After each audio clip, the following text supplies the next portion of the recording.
सुस्वागतम सुस्वागतम सुस्वागतम.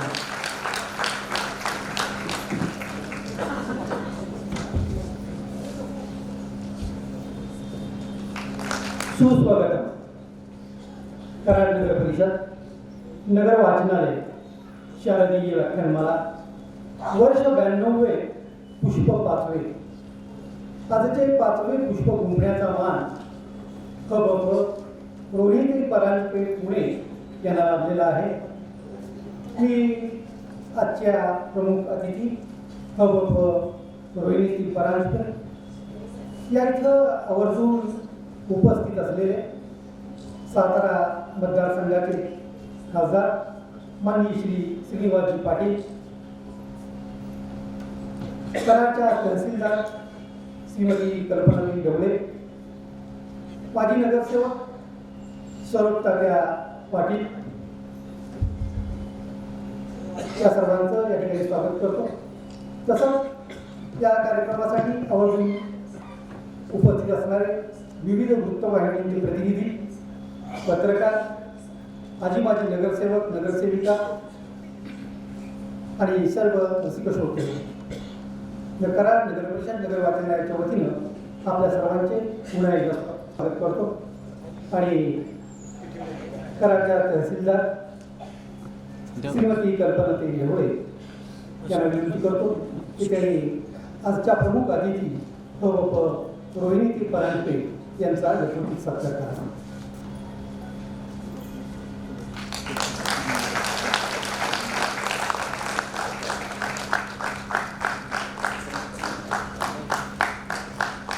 त्याचबरोबर या इथं व्याख्यानासाठी आवर्जून उपस्थित असलेले सातारा लोकसभा मतदारसंघातील माजी खासदार माननीय श्री श्रीनिवासजी पाटील इथे उपस्थित आहे. मी श्रीमती कल्पनाताई ढवळे यांना विनंती करतो की त्यांनी त्यांचा यथोचित सत्कार करावा.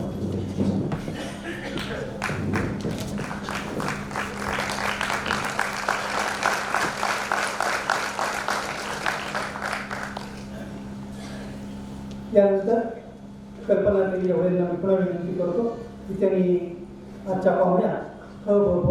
रोहिणी परांजपे यांना नगर वाचनालयाच्या वतीनं तयार करण्यात आलेलं मानपत्र प्रदान करावं.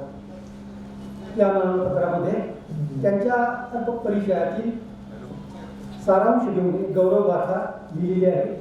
सदरची गौरवगाथा प्रशांत लाभ हे तयार करतात आणि त्यासाठी जो त्यांनी फॉन्ट वापरलेला आहे त्या फॉन्टचं नाव सुद्धा श्रीनिवास आहे. त्यांनी केलेल्या सर्व मानपत्रांसाठी श्रीनिवास हा त्यांनी स्वतः तयार केलेला फॉन्ट वापरलेला आहे. श्रीमती ऐश्वर्या पाटणकर यांना विनंती करतो की त्यांनी पाहुण्यांचा अल्पपरिचय करून द्या. शारदीय व्याख्यानमाला 2024 दिनांक 7/10/2024 रोहिणीताई परांजपे पुणे.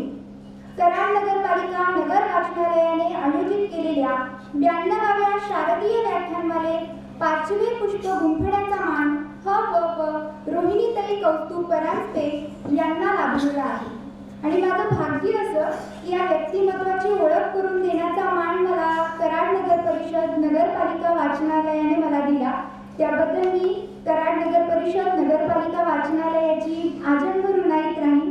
खरं तर एवढं मोठं व्यक्तिमत्व व्यासपीठावरती आहे, अख्ख्या महाराष्ट्रवासियांना माहिती आहे या व्यक्तिमत्वाची ओळख. त्यामुळे अशी वेगळी ओळख मी काय करून देणार आहे, पण आपल्या कार्यक्रमाचा भाग म्हणून आज मी या मॅडमची ओळख करून देत आहे. रोहिणीताई यांचं शिक्षण MA संगीतशास्त्र SMDT university Pune, MA Marathi Pune university, BA कीर्तनशास्त्र BEd Pune university, संगीत विशारद अखिल भारतीय गंधर्व महाविद्यालय. त्यांचे गुरुस्थान आहेत कीर्तन कलाशेखर श्री नारायण बुवा काणे गणेशवाडीकर कोल्हापूर तालुका शिरोळ.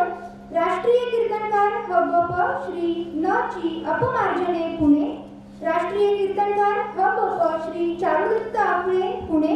हे प्रसिद्ध कीर्तनकार त्यांना गुरुस्थानी लाभलेले आहेत. सौ परांजपे यांनी वयाच्या अवघ्या 11व्या वर्षी कीर्तन सेवेला प्रारंभ केला. त्यांना अखिल भारतीय युवा नारदीय कीर्तन संमेलनात प्रथम क्रमांक प्राप्त झालेला आहे. श्रीहरी कीर्तनोत्सव सभा पुणे यांच्या वतीनं युवती कीर्तनकार तसेच कीर्तन चंद्रिका पुरस्कार देखील प्राप्त झालेला आहे. उज्जैन मध्य प्रदेश येथे झालेल्या नारदीय कला कीर्तन संमेलनामध्ये कीर्तन रत्न या पदवीने देखील त्यांना सन्मानित करण्यात आलेला आहे. अखिल जैन महासंघ चिंचवड यांच्यातर्फे समाज प्रबोधन क्षेत्रातील अहिंसा पुरस्कार सुद्धा प्राप्त झालेला आहे. महाराष्ट्रातल्या नारदीय आणि वारकरी या दोन्ही लोकप्रिय कीर्तन परंपरेची त्या सेवा करत आहेत. जी टॉकीज, एबीपी माझा या लोकप्रिय वाहिनीवर त्यांचे कीर्तन सादरीकरण झालेलं आहे. याचप्रमाणे रोहिणीताई यांची महाराष्ट्र तसेच अन्य राज्यांमध्ये कीर्तन सेवा सुरू आहे. मॅडम, पुन्हा एकदा आपल्याला खूप खूप शुभेच्छा. पुन्हा एकदा कराड नगरी म्हणजेच आमच्या यशवंत नगरीमध्ये आपल्या मनापासून स्वागत. वक्ता दशसर्वे श्रेषु ही उक्ती जरा तंतोतंत लागू पडते. रसिकत्वाचा आणि वक्तृत्वाचा एक अत्युच्च असा उदाहरण म्हणजे आपल्याच सातारा लोकसभा मतदारसंघातील माजी खासदार माननीय श्री श्रीनिवासजी पाटील. मी त्यांना विनंती करतो त्यांनी या ज्ञानयज्ञासाठी शुभेच्छा प्रदान कराव्या. सज्जनो,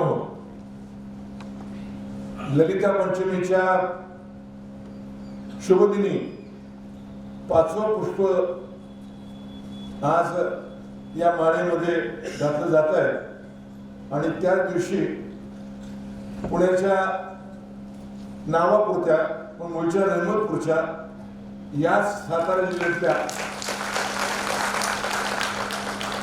हरिभक्त परायण आम्हाला लहानपणी काही समजायचं नाही सर. देवभक्त, मी देशभक्त, गणपतराव आळतेकर देवभक्त, मग आम्हाला कळायचं नाही देव रत्नापा कुंभार, तसं हबोबज आम्हाला कळत नव्हतं. हरिभक्त परायण आणि हरिभक्त परायण एक विदुषी असते आणि त्या मातृमहिम्यावर सांगायला जातात. शारदा कोण आहे? शारदा व्याख्यानमाला आहे 1932ची आहे. 26 जानेवारी 1932ला ज्या याच गावच्या सुपुत्रानं टिळक हायस्कूलच्या लिंबाला झेंडा लावला आणि वंदे मातरम म्हटलं म्हणून 15 महिने शिक्षा झाली.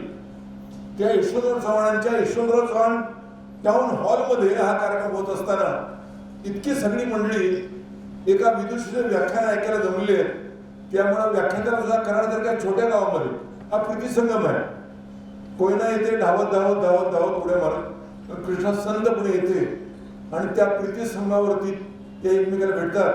तसंच माझं माहेर बाई म्हणून मिळालं सासरला. तेव्हा मूळचं माहेर वडगाव धारीला गेलेल्या आमच्या रोहिणीताई आज आपल्या मातृमहिमा या कथनामुळे म्हणा खऱ्या अर्थानं हे कीर्तन म्हणूनच ठेवायला पाहिजे. त्याला तबला पेटीची साथ ते आणखी बरं झालं असतं. आणि सगळ्यात उत्तम गोष्ट अशी आहे की आज कल्पनाताई ढवळे ज्या आपल्या तहसीलदार आहेत त्या आल्या. कधी काळी या खात्यात मी काम करत होतो तेव्हा आज सत्कार करत असताना आमचे लाड आहेत प्रशांत लाड म्हणून, त्यांनी माझ्या नावाचा एक श्रीनिवास फॉन्ट काढलाय. त्या फॉन्ट मधलं जे लिखित आहे ते त्यांना देता यावं, ते तहसीलदारांनी द्यावं आणि कलेक्टरने द्यावं. ह्याचा आनंद व्यक्त करतो आणि आपला सर्वांचा अधिक वेळ न घेता मी ताईंना विनंती करतो की वेगवेगळ्या समुदायातली मंडळी इथं आहे. वारकरी आहेत, धारकरी आहेत, कलाकार आहेत. या सगळ्यांना आपण आपला मातृमहिमा सांगावा आणि जाताना हा महिमा ऐकून आपल्या मातेची गेल्याबरोबर असेल माता तर त्याचे पाय धरावेत, नसेल तर तिच्या फोटोला वंदन करावं. अशा प्रतिमा आमच्या हृदयात निर्माण व्हाव्यात याकरता मी आपणाला विनंती करतो की आपण आपल्या सुबोधवाणीनं अमृतवाणीनं आम्हा सगळ्यांचे कान तृप्त करावेत एवढीच विनंती करून आपण आलात. आपलं मनापासून स्वागत करतो, आपण सर्वांचं स्वागत करतो, धन्यवाद देतो, थांबतो. जय हिंद, जय महाराष्ट्र. प्रदान केल्या त्याबद्दल धन्यवाद. मातृमहिमा वैखरीचा आद्य आई वैखरीचा आद्य आई वेदनेचा अंत आई, वैखरीचा आद्य आई वेदनेचा अंत आई, अहो शब्दातीत आणि ईश्वराचे रूप आई, ईश्वराचे रूप आई. तोच मातृमहिना महिमा आज आपण हरिभक्त परायण रोहिणी परांजपे त्यांच्याकडून ऐकणार आहोत. मी त्यांना विनंती करतो की त्यांनी त्यांच्या नेमस्थ विषयावर विवेचनाला सुरुवात करावी. वत्सले मातृभूमे त्वया हिंदुभूमे सुखम वर्धितोहम महामंगले पुण्यभूमी त्वदर्थे पतत्वेषकाया नमस्ते नमस्ते. उपस्थित सर्व रसिकजन, मायबाप, श्रोतृवर्ग जे बहुश्रुत आहेत याची मला पूर्ण जाणीव आहे. माझ्या समोर असलेली ही ज्ञानाची गंगा आहे. गंगेच्या पाण्यात आपण उभं राहावं आणि सूर्याला अर्घ्य द्यावं, तिचंच पाणी घ्यावं, सूर्यनारायणाला अर्घ्य प्रदान करावं. तसं माझ्या समोर उपस्थित असलेली कराडची आणि पंचक्रोशीतली ही ज्ञानगंगा श्रोत्यांच्या रूपाने आज उपस्थित आहे की जे खऱ्या अर्थी आम्ही कीर्तनामध्ये असं कायम म्हणतो की परब्रह्म स्वरूपामध्ये आम्ही ज्यांना पाहतो असे परब्रह्म स्वरूपात आपण सर्व श्रोतृवृंद आपल्या प्रत्येकाच्या हृदयस्थ असलेल्या आत्मतत्वाला, या चैतन्य शक्तीला सुरुवातीला मनापासून वंदन करते. कृतज्ञतापूर्वक आपल्या सगळ्यांच्या हृदयस्थ पांडुरंगाला नमस्कार करते. आणि मला अत्यंत गोड असा विषय दिला आहे. व्यासपीठावर आता जे जे सन्माननीय मान्यवर अतिथी उपस्थित होते आणि आता ते मी असं समजते की समोर येऊन मला आशीर्वाद द्यायला बसले की परमादरणीय खासदार आदरणीय श्री श्रीनिवास काका पाटील, ज्यांना खूप लहानपणापासून आम्ही पाहिले, रेमोरपुरात पाहिले, कराडमध्ये पाहिले आणि कराडची ही माती म्हणजे जसं काकांनी सांगितलं की माहेर आहे, हे माझं माहेर आहे, ही माहेरची माती आहे. आणि जेव्हा शाळेत असताना पहिलं भाषण केलं, गुरुजी सुद्धा समोर उपस्थित आहेत, पहिलं भाषण ज्यावेळी शाळेत असताना केलं इयत्ता पहिलीमध्ये वडिलांशी की मला भाषण करायचं यशवंतराव चव्हाणांचीच जयंती, आणि त्या दिवशी पहिलं भाषण केलं ते माझ्या या आवडत्या नेत्यावरतीच. आणि त्या चरित्राचा अभ्यास करता करता करता आज त्यांच्याच नावाच्या या हॉलमध्ये त्यांच्याच पवित्र अशा पावलांनी पवित्र झालेल्या या मातीमध्ये येऊन आपल्या सगळ्या कराडवासियांचं दर्शन घेताना मला मनस्वी आनंद होतोय. मी प्रत्येकाच्या हृदयस्थ असलेल्या भगवंताला नमस्कार करते. आज या कार्यक्रमासाठी उपस्थित असलेले सर्वच मान्यवर, परमादरणीय खासदार साहेब श्री श्रीनिवास पाटील, श्रीमती कल्पनाताई ढवळे या कराडच्या तहसीलदार, माजी नगरसेवक श्री आदरणीय सौरभ तात्या पाटील आणि श्रीमती ऐश्वर्या पाटणकर, या सर्व मान्यवरांना नमस्कार करते. अतिशय सजग बहुश्रुत असलेली आपण सर्व मंडळी, इतकं सुंदर आयोजन नियोजन. आणि या मी मुद्दाम ज्यांचा उल्लेख करेन की त्यांनी पहिल्यांदा इथे मला बोलावलं, मला वाटतं शिंदे सर, या अगदी सुरुवातीपासून ते संपर्कात राहिले आणि आपण सर्वच या नगर वाचनालयाचे सर्व कार्यकारी सेवक मंडळी, पदाधिकारी, कराड नगर परिषद आणि नगरपालिका नगर वाचनालय कराड यांच्या वतीने आयोजित होणारी ही शारदीय व्याख्यानमाला यंदाची माझ्या परमभाग्याने याचं ललिता पंचमीचं पंचम पुष्प या व्याख्यानमालेमध्ये गुंफत असताना मला अत्यंत आनंद होतोय आणि भाग्य आहे माझं, असं मला मनस्वी वाटतंय. काकांनी आता मगाशी उल्लेख करताना विदुषी असा शब्द वापरला, तर तसं अजिबात नाही. मी आपली लेख आहे. जसं बाळाचे बोबडे बोल आई समजावून घेते, तसं आपण माझे बोबडे बोल समजावून घ्याल आणि मला आशीर्वाद द्याल. तो आशीर्वाद घेऊन मी आपल्याकडून इथून जाणार आहे. त्या अतिशय सुंदर असं ते कौतुकपत्र मला दिलं, त्यामध्ये त्यांच्या नावाचा फॉन्ट 2023 सालापासून सुरू झालेला, बरोबर ना? त्या फॉन्टचं अतिशय सुंदर लिखाण लाड सरांनी केलंय. मला असं वाटतं आपले सगळ्यांचे प्रोत्साहनरूपी आशीर्वाद माझ्या पाठीशी आहेत. माऊलींच्या एका ओवीने मी सुरुवात करणार आहे, कारण ती विश्व माऊली आहे. मला विषय दिलाय मातृमहिमा. अतिशय सुंदर असा विषय, त्या विषयाचा आवाका मोठा आहे. आपल्या प्रत्येकाच्या जवळचं असलेलं ते नातं, प्रत्येकाच्या जवळचं असलेलं, हृदयाच्या काळजाच्या अत्यंत जवळ असलेला कुठला जर बंध असेल तर तो पहिला बंध आहे आईचा, मातेचा. ती नाळ पहिली जी असते इथे येताना, की ती परमेश्वराचं भाग्य, परमेश्वराने आम्हाला किती भाग्य दिलं. मनुष्य रूपाने इथे जन्माला येतो आणि आईनी या जगामध्ये पहिलं पाऊल ठेवायला तिचं उदर ती आपल्याला भाड्याने देते. त्या उदरामध्ये पहिलं पाऊल आपण ठेवतो, मग अत्यंत यातना सहन करून ही सृष्टी आपल्याला बघायला मिळते. आणि आज या विषयाला स्पर्श करताना खरं तर माहेर, आई, माहेरची माणसं, माहेरची माती आणि खरं तर माहेरचा वारा सुद्धा खूप प्रिय असतो. यामुळे आपण सर्व प्रतिथयी अशा सर्व क्षेत्रातली उपस्थित मान्यवर मंडळी माझ्या समोर आहात आणि माझ्या माहेरची माणसं आहात, म्हणून आपण मला सांभाळून घ्याल अशी एक अपेक्षा व्यक्त करून माझ्या व्याख्यानाला मी सुरुवात करणार आहे. आणि काय आहे, कीर्तनाची सवय आहे, त्यामुळे डायस समोर ठेवून बोलायची तशी सवय फार कमी, पण आपण सगळ्यांनी संधी दिली म्हणून आज या भूमिकेत उभी आहे.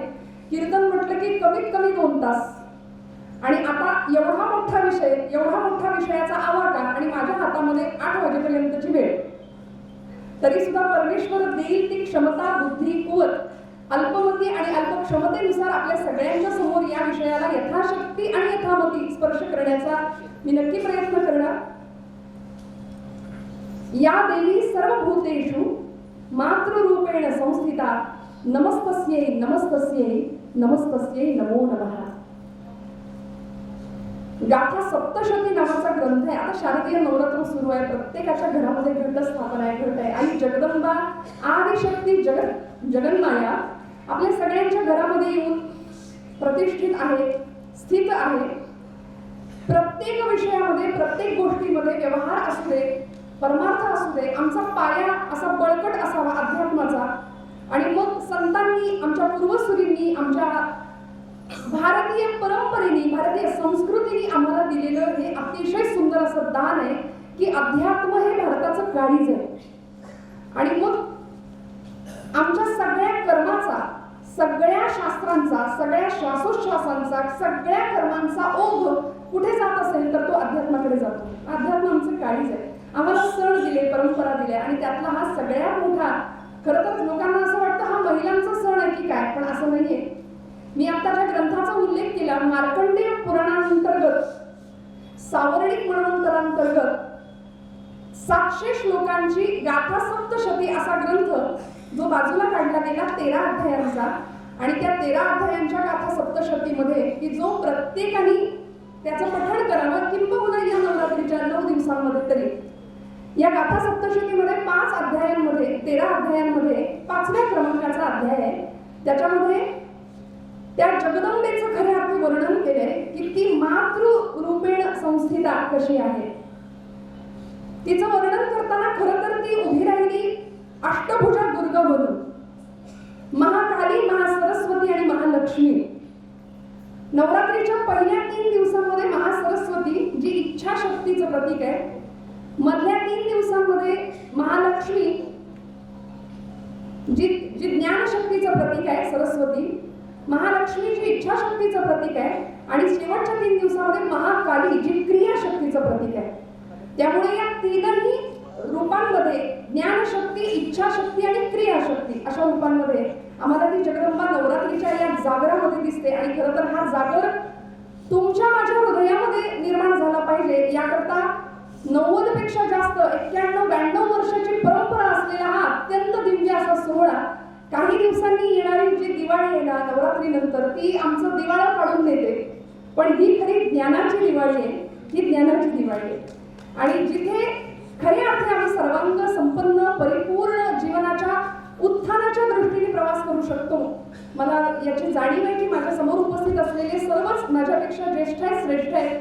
ज्ञान, वय, अनुभव, बुद्धिमत्ता या सर्व बाबतीमध्ये आपण मोठी मंडळी आहात. त्यामुळे सुरुवातीला माऊलींची ओवी मी मगाशी सांगत होते. माऊली म्हणतात, थोरपणा परा सांडिजे, व्युत्पत्ती अवघी विसरिजे, जे जगा धाकुटे होईजे तै जवळीक माझी. म्हणाले थोरपण बाजूला ठेवूया, पांडित्य सगळं बाजूला ठेवा, पण ज्यांना धाकटं पण घ्यायला आवडतं ना भगवंत त्यांना जवळ करतो. आणि मला आपल्या सगळ्यांच्या समोर धाकटं व्हायला प्रचंड आवडेल. लहानपण देगा देवा तुकोबराई सांगतात आमचे, मुंगी साखरेचा रवा. कराडची नगरी ही संतांची नगरी आहे, वीरांची नगरी आहे, साहित्यिकांची नगरी आहे, राजकारणाची नगरी आहे. आणि या नगरीमध्ये हा विषय मांडत असताना माऊलींची ओवी घेतली, कारण ज्ञानोबारायांची ज्ञानेश्वरी महाराष्ट्र सारस्वतांनी महाराष्ट्राच्या काय देशाच्या गाभाऱ्यामध्ये माझ्या मराठाची गुरु कौतुके परी अमृताते ही पैजा जिंके ऐसी अक्षरे रसिके मेळवीन. असा ज्या भाषेचा गौरव माझ्या ज्ञानोबरायांनी केला, माझ्या माऊलींनी केला, विश्व माऊली म्हटलं त्यांना, जगाने आईचा दर्जा दिला, मातेचं स्थान दिलं. आणि अशा या मराठी भाषेला ज्ञानोबांच्या सुवर्ण शतकोत्तर महोत्सवी वर्षामध्ये, सप्तशतकोत्तर सुवर्ण महोत्सवी वर्षामध्ये मराठी भाषेला अभिजात भाषेचा दर्जा प्राप्त होतो. हे सगळ्या मराठी भाषिकांच्यासाठी अत्यंत अत्यंत अभिमानाची गोष्ट आहे की आम्ही आमच्या आईचा गौरव केला, आईचा सन्मान केला या परंपरेने, इथल्या मंडळींनी. त्यामुळे या सगळ्यांचं कौतुक करावं तेवढं कमी आहे. आणि माय मराठीबद्दल बघा ना, माय हा शब्दच असा आहे. मातृमहिमा बोलत असताना मातेचं स्थान कुठे कुठे दिसतो. मी सप्तशतीचा उल्लेख केला, त्यामध्ये 21 श्लोकांचं पाठोपाठ वर्णन आलंय की ती जगदंबा कशी प्रकट झाली. त्या जगदंबेच्या हातामध्ये 8ही हातांमध्ये शस्त्र होती. ती जगदंबा अनेकांना कशी दिसली. या देवी सर्व भूतेषु चेतनेत्य भिलीयते. नमस्तस्यै नमस्तस्यै नमस्तस्यै नमो नमः. या देवी सर्व भूतेषु मातृरूपेण संस्थिता. नमस्तस्यै नमस्तस्यै नमस्तस्यै नमो नमः. या देवी सर्व भूतेषु शक्तिरूपेण. या देवी सर्व भूतेषु कांतिरूपेण, लक्ष्मीरूपेण, धृतिरूपेण, दयारूपेण, क्षमारूपेण, भक्तिरूपेण, क्षुधारूपेण, तृषारूपेण, अनेक रूपांनी 21 रूपांनी ती जगदंबा अनेकांना भासली दिसली. आणि महिषासुराचा 9 दिवसांमध्ये, नवरात्रींमध्ये प्रचंड पराक्रमाने निपात केला. आणि आईचं वात्सल्याचं अंतःकरण असल्या कारणाने त्या असुराला तिने मारलं, तर उद्धार केला, सद्गती दिली. एखाद्या लेकराला आईची भाषा असते बघा, अरे कारट्या उन्हात काय मरतोस, घरात येऊन मर, असं आई म्हणते लेकराला. पण तिच्या मर म्हणण्यामध्ये सुद्धा किती वात्सल्य असतं. तुकोबराय म्हणतात, भागलिया मज वाहतील कडिये, त्यांची येली जोडे सर्व सुख. महाराजांचा हा अभंग आहे. महाराज म्हणतात, लेकुराचे हित वाहे माऊलीचे चित्त, ऐसी कळवळ्याची जाती करी लाभाविण प्रीती, करी स्वार्थाविण प्रीती. म्हणून संतत्वाच्या दर्जाला किंवा संतत्वाच्या पदाला संतांनी आईला नेऊन ठेवलं, या मातृशक्तीला नेऊन ठेवलं. म्हणून भारतीय संस्कृती सगळ्यात श्रेष्ठ आणि सगळ्यात उदात्त का हो. अनेक संस्कृतींचा इथे जागर झाला. 5000 वर्षांपासून अनेक संस्कृती ती उदयाला आल्या. पण भारतीय संस्कृती ही अशी एकमेव आहे की खरंच अनेकांनी तिला ललामभूत मानली, अनेकांनी विश्वगुरु या पदाला आमच्या संस्कृतीला ठेवलं, तिचं अनुकरण केलं. कारण या संस्कृतीने शिकवलं, पहिला गौरव जर कोणाचा करायचा असेल तर तो तुमच्या मातेचा. मातृदेवो भव हा पहिला नमस्कार आईला केला. आणि या जगाची जगदात्री असलेली, या जगताची जगदात्री असलेली, जिला जगन्माया आदिमाया असं म्हणतो, ती जगदंबा प्रकृती ही सुद्धा माताच आहे बरं. मातृमहिमा ऐकताना मला असं वाटतं मातेचं स्थान कुठे कुठे आम्हाला दिसतं. असं म्हणतात, पुरुष आणि प्रकृतीच्या मिलनातून सृष्टीची निर्मिती झाली, ब्रह्म आणि मायेच्या मिलनातून सृष्टीची निर्मिती झाली. वेदवचन असं आहे, एकोहम बहुस्याम. म्हणाले ब्रह्म एकटं होतं, भगवंत एकटा होता, त्याला इच्छा झाली अनेक व्हावं, एकोहम बहुस्याम. म्हणून त्यांनी आपल्या मायेचा आधार घेतला, प्रकृतीचा आधार घेतला आणि मग पुरुष प्रकृतीच्या मिलनातून सृष्टीची निर्मिती झाली. आणि आता हे सगळं जग आहे ते मायाधीनम जगत सर्वम, सगळं जग मायेच्या अधीन आहे. प्रकृतीला आम्ही माता म्हटलंय. त्यामुळे तुमच्या माझ्या हृदयामध्ये आतमध्ये जी आहे ना, मार्कंडेय ऋषींनी जे श्लोक लिहिले ना, या देवी सर्व भूतेषु असं म्हटलंय, ती फक्त स्त्री देहामध्ये नाहीये, तर ती सबंध भूत मात्रांमध्ये आहे.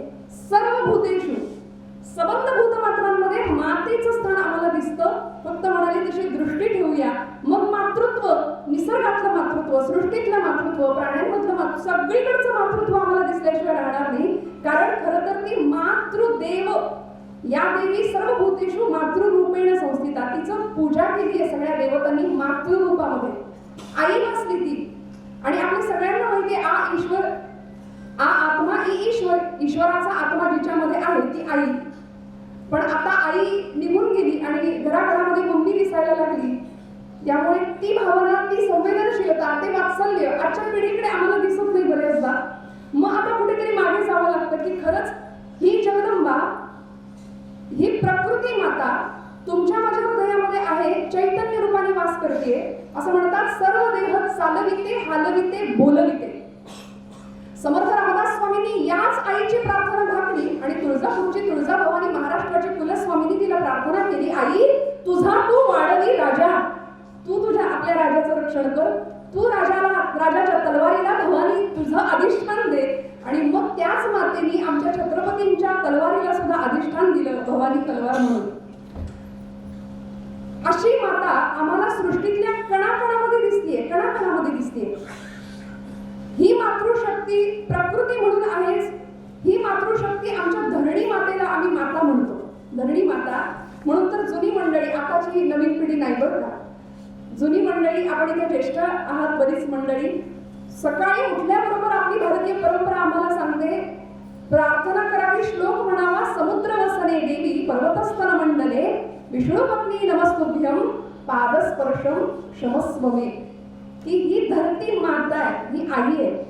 त्यामुळं अनेकांचं पाप हरण करणारी, पूर्वीच्या पुराण कथांमध्ये सुद्धा असं वर्णन असायचं की ती धरणी माता ज्यावेळी विव्हळ व्हायची असुरांच्या भाराने, त्यावेळी ती गोरूप धारण करते, गोमातेचं रूप धारण करते आणि प्रत्येक वेळी देवांकडे जाते, शिवशंकरांकडे जाते, विष्णूकडे जाते आणि सांगते की मला हा पापाचा भार सहन होत नाही, मला मुक्त करा. मुंड महिषासुरादी दैत्यांचा संहार करणारी ती लक्ष्मी, ती जगदंबा आणि ती माया आदिशक्ती प्रगट झाली आणि सगळ्या विश्वाचा कैवार तिने घेतला बरं का. त्यामुळे अशी माता आज प्रकृती रूपाने तुमच्या माझ्यामध्ये आहे. आजूबाजूला सृष्टीमधलं चैतन्य ते तिचं चैतन्य आहे, तुमच्या माझ्या आतमध्ये आहे ती तीच आहे. तिला चेतनिक विधी, चेतना म्हटलंय, चैतन्य शक्ती म्हटलंय. डॉक्टरी भाषेमध्ये डॉक्टर तिला जठराग्नी म्हणतात. अजून गोपाळ कृष्णांच्या भाषेमध्ये सांगायचं झालं तर भगवद्गीतेमध्ये भगवंत म्हणतात, अहम वैश्वानरो भूत्वा प्राणिनां देहमाश्रिताः. भगवंत तिला वैश्वानर अग्नी म्हणतात, वैश्वानर. एकदा निघून गेली ती त्रिगुणात्मिका शक्ती, निघून गेली की मग माणसं म्हणतात आता उचला, नाही का. म्हणून आपण त्या शक्तीचं अस्तित्व माना किंवा मानू नका. बाबा महाराज सातारकरांच्या कीर्तनातलं ज्येष्ठ व्यक्तिमत्व ते असं म्हणायचे की तुम्ही ते आज फार पुढारलेली मंडळी, भगवंताला न मानणारी मंडळी समाजामध्ये आहेत आणि खरं तर नास्तिक माणूसच फार आस्तिक असतो.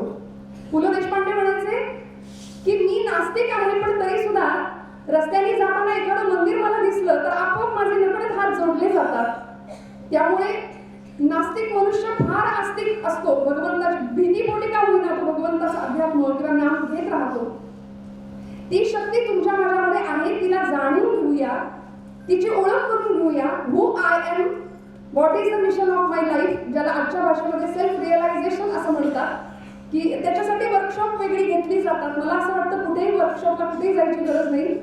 संतांनी केलेलं समुपदेशन हे सगळ्यात मोठं समुपदेशन आहे.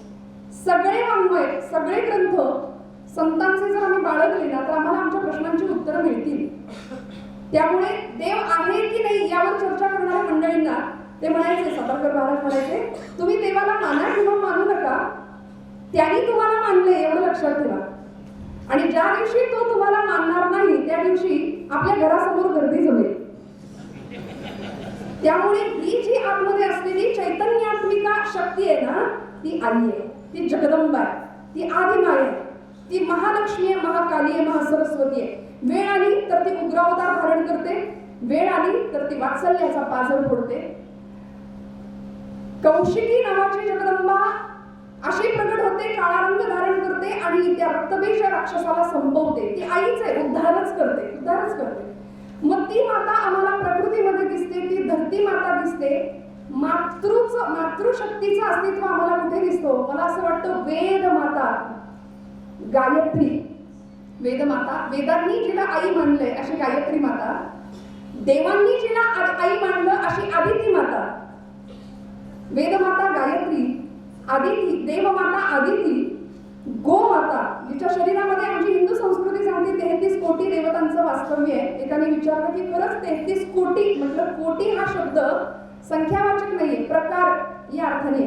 33 प्रकारच्या देवता जिच्या शरीरामध्ये वास करून आहेत अशी गोमाता पण आज बऱ्याचदा तिला मातृशक्तीच्या रूपामध्ये भारतीय संस्कृतीने पाहिलं बघा ना, की आज कायद्याने गोहत्या प्रतिबंधक कायदा जरी लागू असला तरी कायद्याचं राज्य बेकायदेशीरपणे चालवणारी मंडळी बरीच आहेत समाजात. त्यामुळे त्या मातेचं महत्त्व न समजल्यामुळे कत्तलखान्यांची संख्या वाढतीये, दिवसेंदिवस गोहत्या होत आहेत.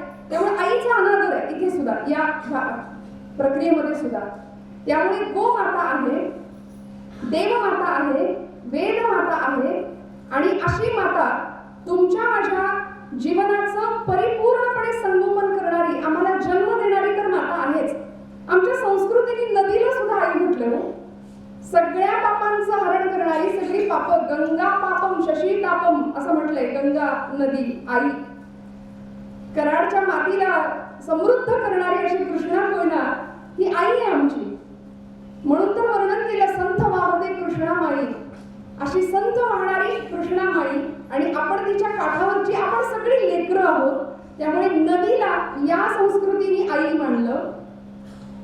आणि अशी आई, ज्या आईचा गौरव अनेकांनी केला, अशी आई जगाला अतिशय, म्हणजे ज्यांनी ज्यांनी आईचा गौरव केला, ज्यांनी ज्यांनी आईला मोठं स्थान दिलं ना, जी जी मंडळी आई वेडी होती ती खरंच लोकोत्तर पुरुष ठरली. या मातीला अशी एक आई मिळाली काही वर्षांपूर्वी, 350 वर्षांपूर्वी, की खरंच गुलामीचं साम्राज्य जिथं होतं, अंधार होता सगळीकडे, आणि अशा वेळी त्या जगदंबेला साकडं घातलं होतं. त्या आईला, की जगाची जी माय आहे, तिला किती साकडं घातलं होतं की हे जगदंबे, माझ्या पोटी असा पुत्र दे की जो या महाराष्ट्रातलं न्यायाचं, नीतीचं साम्राज्य निर्माण करेल, गुलामीचा अंधकार दूर करेल, असा पुत्र माझ्या पोटी जन्माला दे. असा एका आईने त्या जगच्चारिकेकडे मागणं मागितलं. आणि महाराष्ट्रातल्या 3.5 शक्तीपीठांकडं सगळ्या साधू संतांनी गाराणं घातलं, जागर घातला होता. दार उघड बये, दार उघड. तोच हा नवरात्रीचा जागर. त्याच मातृशक्तीचा गौरव करावा म्हणून भिडे गुरुजींनी आखलेली दुर्गा दौड मोहीम, की जी सगळ्या जिल्ह्यांमध्ये सगळीकडे चालू आहे, आपण पाहतोय की त्या मातृशक्तीचा खरं तर गौरव आहे. त्या मातृशक्तीचा महिमा वर्णन करण्याची ही वेळ म्हणजे नवरात्रीचा हा जागर. आणि या दिवसांमध्ये आज मातेविषयी बोलणं हे माझ्यासाठी अत्यंत आनंदाची गोष्ट आहे. आपण सगळे भाग्यवान आहोत. खरं तर प्रत्येकाला आपल्या आईचा अभिमान असतोच. बऱ्याचदा आमची नवी पिढी असं बोलते की आमची आई अडाणी आहे, पटकन बोलून जाते. 4 पुस्तकं कमी शिकलेली असेल, पण मी तरुण भावंडांना माझ्या नेहमी असं सांगते की आपल्या आईला अडाणी कधीच म्हणू नका. 4 पुस्तकं ती कमी शिकली असेल, पण तिच्या रूपाने आपल्या घरामध्ये अनुभवांचं अख्खं विद्यापीठ वावरत असतं. ती अडाणी कधीच असू शकत नाही. ती कदाचित छान मेकअप करत नसेल, शृंगार करत नसेल, ती साधी राहत असेल, पण अनुभवांचं अख्खं विद्यापीठ तिच्या रूपाने आहे. आणि भारतीय संस्कृतीने बाह्य सौंदर्यापेक्षा आंतरिक सौंदर्यालाच महत्त्व दिलं नव्हतं. म्हणून तर बहिणाबाईंनी, संत कवयित्री बहिणाबाईंनी फार सुंदर वर्णन केलं. ओष्ठव्यंजन, दंतव्यंजन, तांजव्यंजन याचा अभ्यास आता PhDची मंडळी करतात, पण अशिक्षित असलेल्या बहिणाबाईंनी माय शब्दातला गोडवा सांगून दिला. त्या म्हणाल्या, माय म्हणता म्हणता वटा लागी वट भिडे. माय किती गोड शब्द आहे बघा. DEDच्या विद्यार्थ्यांना चार्ट करायला हे असतं. माय, माय उच्चारतानाच ओठाला ओठ चिकटतात. माय म्हणता म्हणता वटा लागी वट भिडे. बहिणाबाई म्हणतात, आत्या म्हणता म्हणता केवढं अंतर मोपणे. दादा म्हणता म्हणता दाता माझी जीभ दडे. दादा. काका म्हणता म्हणता कशी मांग मांग दडे. जिजी जिजी म्हणता म्हणता विळी जिभले वारा. आणि सासू म्हणता म्हणता गेला तोंडातून वारा. ते बहिणाबाईंचं काव्य माय. इतका गोडवा माय शब्दातला आहे. सगळ्या जगाचं पावित्र्य ज्या शब्दामध्ये ठासून धरलंय असा शब्द आहे आई किंवा माय. म्हणून तर परमेश्वराला विचारलं ना की देवा, तुला जर इमर्जन्सी भेटायचं झालं, तुला पटकन आम्हाला भेटायची इच्छा झाली, तर तू कधी भेटशील, कुठे भेटशील? भगवंत म्हणाला, मी मातेच्या चरणस्पर्शात आहे, कुठेच जायची गरज नाही. घरातली आई आहे ना, तिच्या पायावर डोकं टेकवा, मी मिळालो तुम्हाला. पण आज दुर्दैव असं आहे, 2G, 3G, 4G, 5Gच्या मागे लागलेली आम्ही सर्व मंडळी सकाळी उठल्याबरोबर 500 किलोमीटरवरच्या एखाद्या मित्राला गुड मॉर्निंगचा कधी एकदा रिप्लाय जाईल या घाईत असतो आम्ही. पण दिवसभर आईचा चेहरा सुद्धा न बघणारी तरुण मंडळी आज. त्यामुळे असं वाईट वाटतं की वृद्धाश्रमांची संख्या तर वाढतेच आहे. रक्ताचं पाणी हाडाचं काढं आणि जीवाचं रान करून तळहाताच्या फोडासारखं वाढवावं आणि मग त्या मातेला शेवटच्या क्षणापर्यंत सुखच देता येईल असा जीवनाचा निकरानी प्रयत्न करणारी माणसं खूप कमी येतो. म्हणून या देशामध्ये जर कोणी इतिहास घडवला असेल ना तर आई वेड्या माणसांनी इतिहास घडवलाय. आईचं वेड रक्तात यावं लागतं, ते असं तसं नाही होणार हो. त्यामुळं आई वेड असावं लागेल. आम्हाला निसर्गातलं मातृत्व बघावं लागेल. ती चिमणी छोटीशी असते, पिलाला जन्म देते आणि ती चिमणी येता येता आपल्या सगळ्यांना माहितीये सुंदर असं घरट्याची तयारी आली. काय बुद्धिमत्ता परमेश्वराने या सगळ्यांना द्यावी. सुंदर असं घरटं बांधावं. तिला बहिणाबाई खोपा म्हणतात, सुगरणीचा खोपा. अरे खोप्यामध्ये खोपा सुगरणीचा चांगला, देखा पिलासाठी तिनं झोका झाडाने टांगला. झोका इनला जसा झुलता मंगला. मी कीर्तन करायचं त्यामुळे हे येईल बरं का मध्ये मध्ये. पाखराची कारागिरी जरा देख रे मानसा, तिची उलशीच चोच, तिची उलशीच चोच, तेच दात तेच ओठ. तुला दिलं रे देवानी दोन हात 10 बोट. इतकं दिलं माणसाला. म्हणून तर बहिणाबाई प्रश्न विचारतात समाज माणसाला, अरे माणसा कधी गोष्टीला माणूस. आईला आई म्हणणारी माणसं नाहीयेत आज समाजामध्ये. अहो माणसातला माणूस जर दिसत नाही तर आईतला मातृत्व वात्सल्य जाणवत नाही अशी परिस्थिती आज झाली. का बघायचं निसर्गातलं सुद्धा मातृत्व. ती चिमणी येता जाता त्या बाळाला तिच्या पिलाला ती दाणा भरवत असते. ती असं नाही म्हणत मी हे तुला दाणा भरवतीये, तू माझी म्हातारपणची काठी आहे आणि माझा सातबाराचा सगळं उतारा तुझ्या नावे होणार आहे, तू माझा वारस आहेस. अहो ती असं कधीच नाही म्हणत. ती तिचं काम करते. तिला माहिती असतं याला पंख फुटले की हे उडून जाणार आहे, ते स्वतंत्र स्वतःचा आकाश निर्माण करणार आहे. पण त्यांनी उडाल्यानंतर त्यांनी आकाश निर्माण केलेलं ते पाहताना चिमणीच्या डोळ्यात जे आनंदाचा आभाळ साठतं, माऊली त्याला साक्षात्कार म्हणतात. माऊली त्याचं वर्णन करतात की किती सुंदर म्हणजे संतांनी सुद्धा आईचा दर्जा आणि आईचं वर्णन वेळोवेळी जिथं संधी मिळेल तिथे केलं. लळे याची या बालका किरीटी, गवसणी करुणी स्नेहाची दिठी आणि खेळता पाठोपाठी माऊली धावे असं म्हटलंय. माऊलींनी दृष्टांत दिला की 1.5-2 वर्षाचं बाळ असतं, ते असं दुडू धावत असतं, अजून पाय नीट जमिनीवर थांबत नाही, पडतं धडपडतं ठेचकळतं लागतं त्याला. पण त्याची आई डोळ्यात तेल घालून त्याला सांभाळत असते ना, मग ती आई त्या बाळाचा जसा सांभाळ करते, जसं त्याला रक्षण देते, जसं त्याचं संगोपन करते, तसा भगवंत आपल्या भक्ताचा सांभाळ करतो. म्हणजे प्रत्येक वेळी भगवंत भक्ताला कसं सांभाळतो हे सांगताना सुद्धा ज्ञानोबांना आईचंच उदाहरण द्यावंसं वाटतं. संत कसे आहेत हे सांगताना प्रत्येक वेळी आईचंच दर्जा तिथे द्यावा लागला संतांना. त्यामुळे तुमचं माझं सर्वतोपरी कल्याण चिंतणारी फक्त मातृशक्ती आहे, फक्त मातृशक्ती आहे. आणि ती शक्ती आम्हाला निसर्गात दिसली. एखाद्या माकडीचं बाळ तिने ज्यावेळी पोटाला कवटाळलेलं असतं आणि ती उड्या मारत असते, किती विश्वास असतो लेकराचा आईवरती. एखादी कासवीण असते, आपल्या बाळाला निसर्ग सांगतो की ती नजरेने मोठं करते, नजरेने मोठं करते. विंचवाच्या बाबतीत असं म्हटलंय की ती विंचवीण ज्यावेळी प्रसवते त्यावेळी तिला जन्माला येणारी शेकडो तिची पिलं तिला डसतात आणि भूक लागली म्हणून आईलाच संपवतात. पण आपल्या पिलांच्या त्यांच्या अस्तित्वासाठी स्वतःचं अस्तित्व नामशेष करणारी आई निसर्गात दिसते. अनेक ठिकाणी आम्हाला निसर्गात आई दिसते. त्यामुळे आईचे ऋण फेडता येत नाही. किती महिमा वर्णन करावं आईचा. आई म्हटलं की आमचे डोळे पाणावले पाहिजे. आणि खरंय मगाशी सर म्हणाले ना की ज्यांना आई नाही त्यांना विचारावं आईची ताकद काय असते, आईचं अस्तित्व काय असतं. स्वामी विवेकानंदांच्या आई मातोश्री भुवनेश्वरी माता 16 वर्षाचं चटकपटक बोलण्याचं वय असतं बघा, स्वामीजी लिहितात चरित्रात. आणि त्या वयात स्वामीजींनी आपली पोरं विचारतात ना तुम्ही आमच्यासाठी काय केलं वगैरे वगैरे, तसं स्वामीजींनी आपल्या आई वडिलांना विचारलं होतं. विश्वनाथ बाबू दत्त कलकत्ता हायकोर्टाचे सुप्रसिद्ध वकील आणि भुवनेश्वरी माता अत्यंत धर्मशील असलेली, धर्मपरायण असलेली माता होती. लोकोत्तर महापुरुष घडले ते फक्त त्यांच्या मातेमुळे असं म्हणावं लागेल तर ते चुकीचं नाही ठरणार.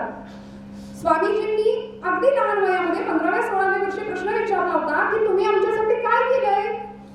भुवनेश्वरी माता कडाडले आणि नरेंद्राला सांगितलं, नरेंद्रा, आम्ही तुझ्यासाठी काय केलंय किंवा तुझ्यासाठी काय ठेवलंय या प्रश्नाचं उत्तर तुला हवंय ना.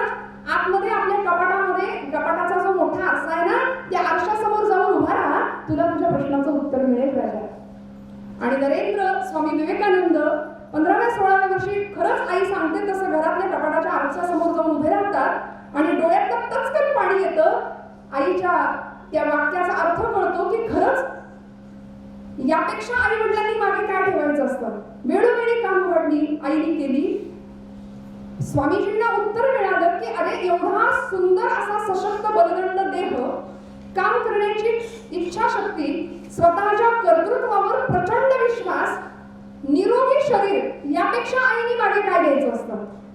आणि हे सगळं मला मिळालंय. मी जगात भाग्यवान आहे, माझे असे माता पिता आहेत. म्हणून तर 11 सप्टेंबरचा तो जागतिक कीर्तीचा इतिहासाचा दिवस ज्यावेळी उगवतो, शिकागोची धर्मपरिषद स्वामीजी गाजवतात आणि जागतिक कीर्तीचा हिरो किंवा महात्मा बनून ट्रेनच्या ट्रेन भरून शेकडो माणसं त्यांच्या व्याख्यानांना हजर राहतात परदेशांमध्ये.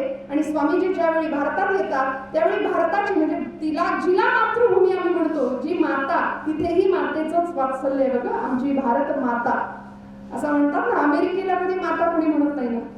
दुबई माता असं कधी म्हटलंय, ऐकलंय? पाकिस्तान माता नाही हो, भारतच माता. ती मावशी असेल भारत म्हणले, पण भारत माता. म्हणून स्वामीजींना विचारलं होतं की स्वामीजी, भारताच्या भूमीवर ज्यावेळी पहिलं पाऊल ठेवलं, आता दौरे करून आले, जागतिक प्रसिद्धी मिळाली, आणि स्वामीजींना विचारलं होतं की स्वामीजी, आता कसं वाटतंय? भोगवादी ऐश्वर्यवादी जीवनामध्ये तुम्ही राहून आला, तिथलं विलासी जीवन अनुभवलं, आता इथे आल्यानंतर कसं वाटतंय? भारतासारख्या भुके, कंगाल आणि दरिद्री देशामध्ये आल्यानंतर तुम्हाला कसं वाटतंय? स्वामीजी म्हणतात, मला इथून जाताना माझी भारतभूमी प्रिय होतीच, पण आता एवढं सगळं बघून मी इथे आलोय ना, तर माझ्या भारत मातेच्या धुळीचा कण मला स्वर्गासारखा आहे. जननी जन्मभूमी इथलं हे, म्हणून तर ही देवभूमी आहे, ही देवभूमी ठरली, ही आई ठरली. म्हणून तर तिचं पाद प्रक्षालन तो 3ही बाजूंनी वेढलेला समुद्र करतोय. ही भारत माता आहे आमची. मातृमहिमा इथे मला दिसतो. म्हणून तर तिचं वर्णन करताना तिच्या आठवणींनी कासावीस झालेले, विरह व्याकुळ झालेले, वैनतेय असलेले स्वातंत्र्यवीर विनायक दामोदर सावरकर ज्यावेळी त्या ब्रायटनच्या समुद्र किनाऱ्यावर बसतात, बॅरिस्टर व्हायला गेलेले, शस्त्रनिर्मिती तिकडे केली, पण आपल्या आईची आठवण आली, भारत मातेची आठवण आली, म्हणून तिथे त्या समुद्राला त्याच्याशी संवाद साधणारे सावरकर त्याला फार सुंदर विचारतात की अरे, मी तुला पाहिलं होतं, भूमातेच्या चरण तला तुझं धुता, मी नित्य पाहिला होता, माझ्या आईचे चरण तू धुत होतास, ने मजसीने परत मातृभूमीला सागरा प्राण तळमळला. भूमातेच्या चरणतला तुझ धुता, मी नित्य पाहिला होता, दैवददासी अन्य देशी चल जाऊ, सृष्टीची विविधता पाहू. आणि माझ्या आईचे चरण धुताना मी तुला पाहिलं होतं 3ही बाजूंनी. आता असा निर्दयीपणे हसू नको, या फेन विषय हसशी निर्दयी कैसा, का वचनभंगीशी ऐसा, तुला एका क्षणार्धात पिऊन टाकणारा आमचा पूर्वज अगस्त्य ऋषी, त्याला मी सांगेन, माझ्या आईला सांगेन पुन्हा एकदा तुला पिऊन टाकायला, पटकन मला सोड माझ्या आईकडे. ही सावरकरांची प्रतिभा. भारत मातेला आईचा दर्जा, मातेचा दर्जा, मातृभूमीचा. म्हणून तर या मातेसाठी झटणारे, लढणारे, मरणारे असंख्य क्रांतिकारक. इथे मातृमहिमा आहे आमच्या देशाचा, आमच्या मातीचा. भगतसिंगांची मातोश्री आपल्या सगळ्यांना माहिती की ज्यावेळी 23व्या वर्षी आपल्या लेकराला फाशीच्या तख्तावर जायची वेळ येते ना, त्यावेळी तुरुंगाच्या त्या जेलच्या भिंतीला कान लावून ती माता रडते. सगळं जग विचारतं, माताजी क्यों रो रही हो आप, का रडताय तुम्ही? तुमचं बाळ देशासाठी बलिदान देतंय, तुमचं बाळ देशासाठी संपणार आहे म्हणून रडता आहात का? आई कशी असते, माय कशी असते? भगतसिंगांच्या आईने उत्तर द्यावं, सगळ्या जगाचे डोळे दिपवणारे आणि कान प्रसन्न करणारे असं उत्तर होतं त्या आईचं, त्या मातेचं. त्या म्हणतात की माझा पुत्र आज फाशी चाललाय देशासाठी, देशमातेसाठी, म्हणून ती नाही रडत आहे. मला वाईट एका गोष्टीचं वाटतंय की मला देशमातेला समर्पण करण्याकरता एकच पुत्र आहे. मला 7 भगत माझ्या पोटी जन्माला आले असते ना, तरी तिने आईच्या पोटी दिले असते. या बलिदानासाठी ही माता आहे. अशी आदिशक्ती चित्कला, तिला आपण ब्रह्मचित्कला असं म्हणतो ना. ती मातृशक्ती कशी आहे बघा ना. 4 भावंडांना जन्म देणारी रुक्मिणी माता, विठ्ठलपंत आणि आई रुक्मिणी. आईचं वात्सल्य जगाने देहांत प्रायश्चित्त दिलं. आपल्या लेकरांना उत्तम जगता यावं, उत्तम जीवन मिळावं, संन्यासाची पोरं म्हणून विटंबना होऊ नये याकरता पती धर्म पाळला, पत्नी धर्म पाळला आणि पती बरोबर देहांत प्रायश्चित्ताचं शासन घेतलं. निघाल्या. पण जात असताना रात्रीची वेळ आहे, इंद्रायणीचा तो डोह शांत वाहतोय, निबिड अंधकार आहे, कुत्र्यांचं किंचाळणं कानावरती येत आहे आणि ती आई आपल्या लेकरांना सोडून जाताना किती अंतःकरण पाजळलं असेल, किती त्रास झाला असेल जीवाला आपण कल्पना करू शकतो. आपल्या लेकरांच्या अंगावरचं पांघरुण सरळ करावं. प्रत्येक वेळी सोपानाचं पांघरुण सरळ केलं, निवृत्तीनाथांना उठवलं, निवृत्तीनाथांना समजावून सांगितलं, नाथा निवृत्ती आपल्या भावंडांना सांभाळो. निवृत्तीनाथ धीर गंभीर होते. गहिनीनाथांचा कृपाशीर्वाद नाथ संप्रदायाचा मिळाला होता. ज्ञानोबांच्या मस्तकावरनं हात फिरवला आणि विचारलं, ज्ञाना कोण घेईकडे समाजाचा कैवार. आणि ज्ञानोबांचा कुशीवर वळताना हात पडला डोक्या शेजारी असलेल्या त्या भगवद्गीतेवर. रुक्मिणी आईंना खात्री वाटली की खरंच घेतला माझ्या ज्ञानोबांनी कैवार, म्हणाले घेतला. आता ज्ञानेश्वरी महाराष्ट्राला मिळाल्याशिवाय राहणार नाही. मुक्ताबाईंचे भुरभुरते केस बाजूला केले, डोक्यावरनं हात फिरवला, डोळ्यातले अश्रू मुक्ताईंच्या गालावर उघडले. मुक्ताईंनी झोपेत असे अश्रू पुसले, वात्सल्य पुसलं गेलं हो. आणि अत्यंत कठोर मन करून रुक्मिणी आई निघाल्या आपल्या पती पाठोपाठ. जीवन संपवलं. दुसऱ्या दिवशीची पहाट सकाळ उजाडली आणि डोळे चोळत 4 वर्षाची ही ब्रह्मचित्कला धावत बाहेर आली आणि आईने शोधते, निवृत्ती दादा आई कुठे रे माझी, आई कुठे रे माझी. निवृत्ती दादांनी इतका वेळ आवळून धरलेला आवंढा सुटला आणि सांगितलं, मुक्ते आपली आई देवाघरी गेली ग, आपली आई देवाघरी गेली. देवाघरी गेली. 4 वर्षाच्या होत्या मुक्ताबाई आईसाहेब, 4 वर्षाच्या. आपली आई देवाघरी गेली असं ऐकल्यावर मुक्ताबाई सांगतात, अरे देवाघरी गेली, आत्ता येईल एवढ्यात, सिद्धेश्वराला गेली असेल, त्या अजान वृक्षाला फेऱ्या मारेल एवढ्यात येईल, आई गेली म्हणून काय सांगतोस. निवृत्ती दादा सांगतात, मुक्ते आपली आई कधीच न येण्याकरता गेली आहे बाळा, कधीच न येण्याकरता गेली आहे. आणि त्या 4 वर्षाच्या लेकीने जो अंबरडा फोडला. निवृत्ती दादांच्या जवळ थोड्या वेळाने गेली, डोळे पुसले आणि निवृत्ती दादांचं रडणं सहन होईना, जवळ गेली आणि निवृत्ती दादांना सांगते, दादा आई गेली का रे, मग तुला आई कुठली, तुला आई कुठली. निवृत्ती दादांनी तिला असं छातीशी कवटाळलं, डोक्यावर हात फिरवला आणि म्हणाले, मुक्ते आजपासून तू माझी आई, आजपासून तू माझी. म्हणून मुक्ता नाही, मुक्ते नाही तर मुक्ताई म्हणून निळोबाला वर्णन करतात. नमो ज्ञानेश्वरा, नमो ज्ञानेश्वरा, निवृत्ती उदारा सोपान देवा, मुक्ताबाई नमो त्रिभुवन पावनी आद्यत्रय जननी देवांची. ती 3ही देवांची माता असलेली ती चित्कला, ब्रह्मचित्कला, ती मुक्ताई रूपाने अवतीर्ण झाली, बहीण म्हणून आली, पण या 3ही भावंडांची माय ठरली, आई ठरली. म्हणून म्हटलं नाही की ते अस्तित्व, ते मातृत्व इतकं विशाल आहे. 3 प्रकारचे संबंध भगवद्गीतेने आम्हाला सांगितले. ममैवांशो जीवलोके जीवभूत सनातनः मनःषष्ठाणि इंद्रियाणि प्रकृतिस्थानी कर्षति. पहिला संबंध आहे जन्मजात संबंध, जो आईशी नाळ जोडलेली असते. म्हणून आपल्या जीवनाचा प्रवास असा आहे, माता ते माती. मातेपासून प्रवास सुरू होतो, तो मातीपर्यंत जाऊन पोहोचतो. एका वेलांटीचा फरक म्हणजे आपलं आयुष्य आहे सगळं, माता ते माती. त्यामुळे त्या मातेचे ऋण कधी फेडता येतील का प्रश्न पडला एकाला.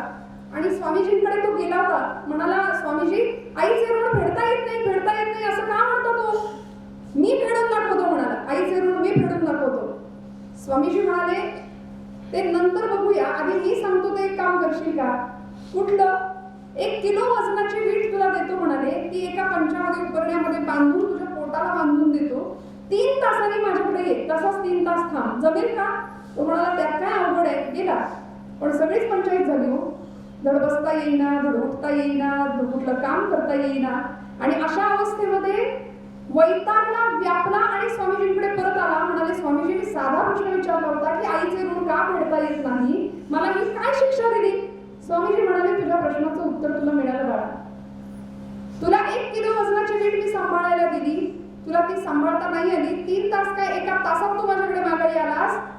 याच्या तिप्पट वजन 9 महिने 9 दिवस पोटाशी वाढवते, वागवते, स्वतःच्या रक्ताने सिंचन करते आणि मरणांतिक यातना सहन करून तुला जन्माला घालते, म्हणून आईचे ऋण फेडता येत नाही म्हणाले. कुठल्याही जन्मामध्ये आईचं ऋण कधीच फेडता येत नाही फेडू शकत. जिजामातोश्रींनी या महाराष्ट्राला, मी एक धाडसी विधान कधी कधी करते की जिजामातोश्रींचं जर येणं झालं नसतं तर छत्रपतींचं घडणं झालं नसतं कदाचित. या महाराष्ट्राला अशी माय मिळाली जिचं राष्ट्रमाता म्हणून सगळ्यांनी कौतुक केलं, गुणगान केलं. मूर्तिमंत सौदामिनी आऊसाहेब जिजाऊ माता, की ज्यावेळी 32 वर्षाच्या होत्या आऊसाहेब, ज्यावेळी आपल्या 5 वर्षाच्या लेकराला घेऊन पुण्याच्या भूमीमध्ये आल्या, काय पाहिलं पुण्याच्या भूमीमध्ये?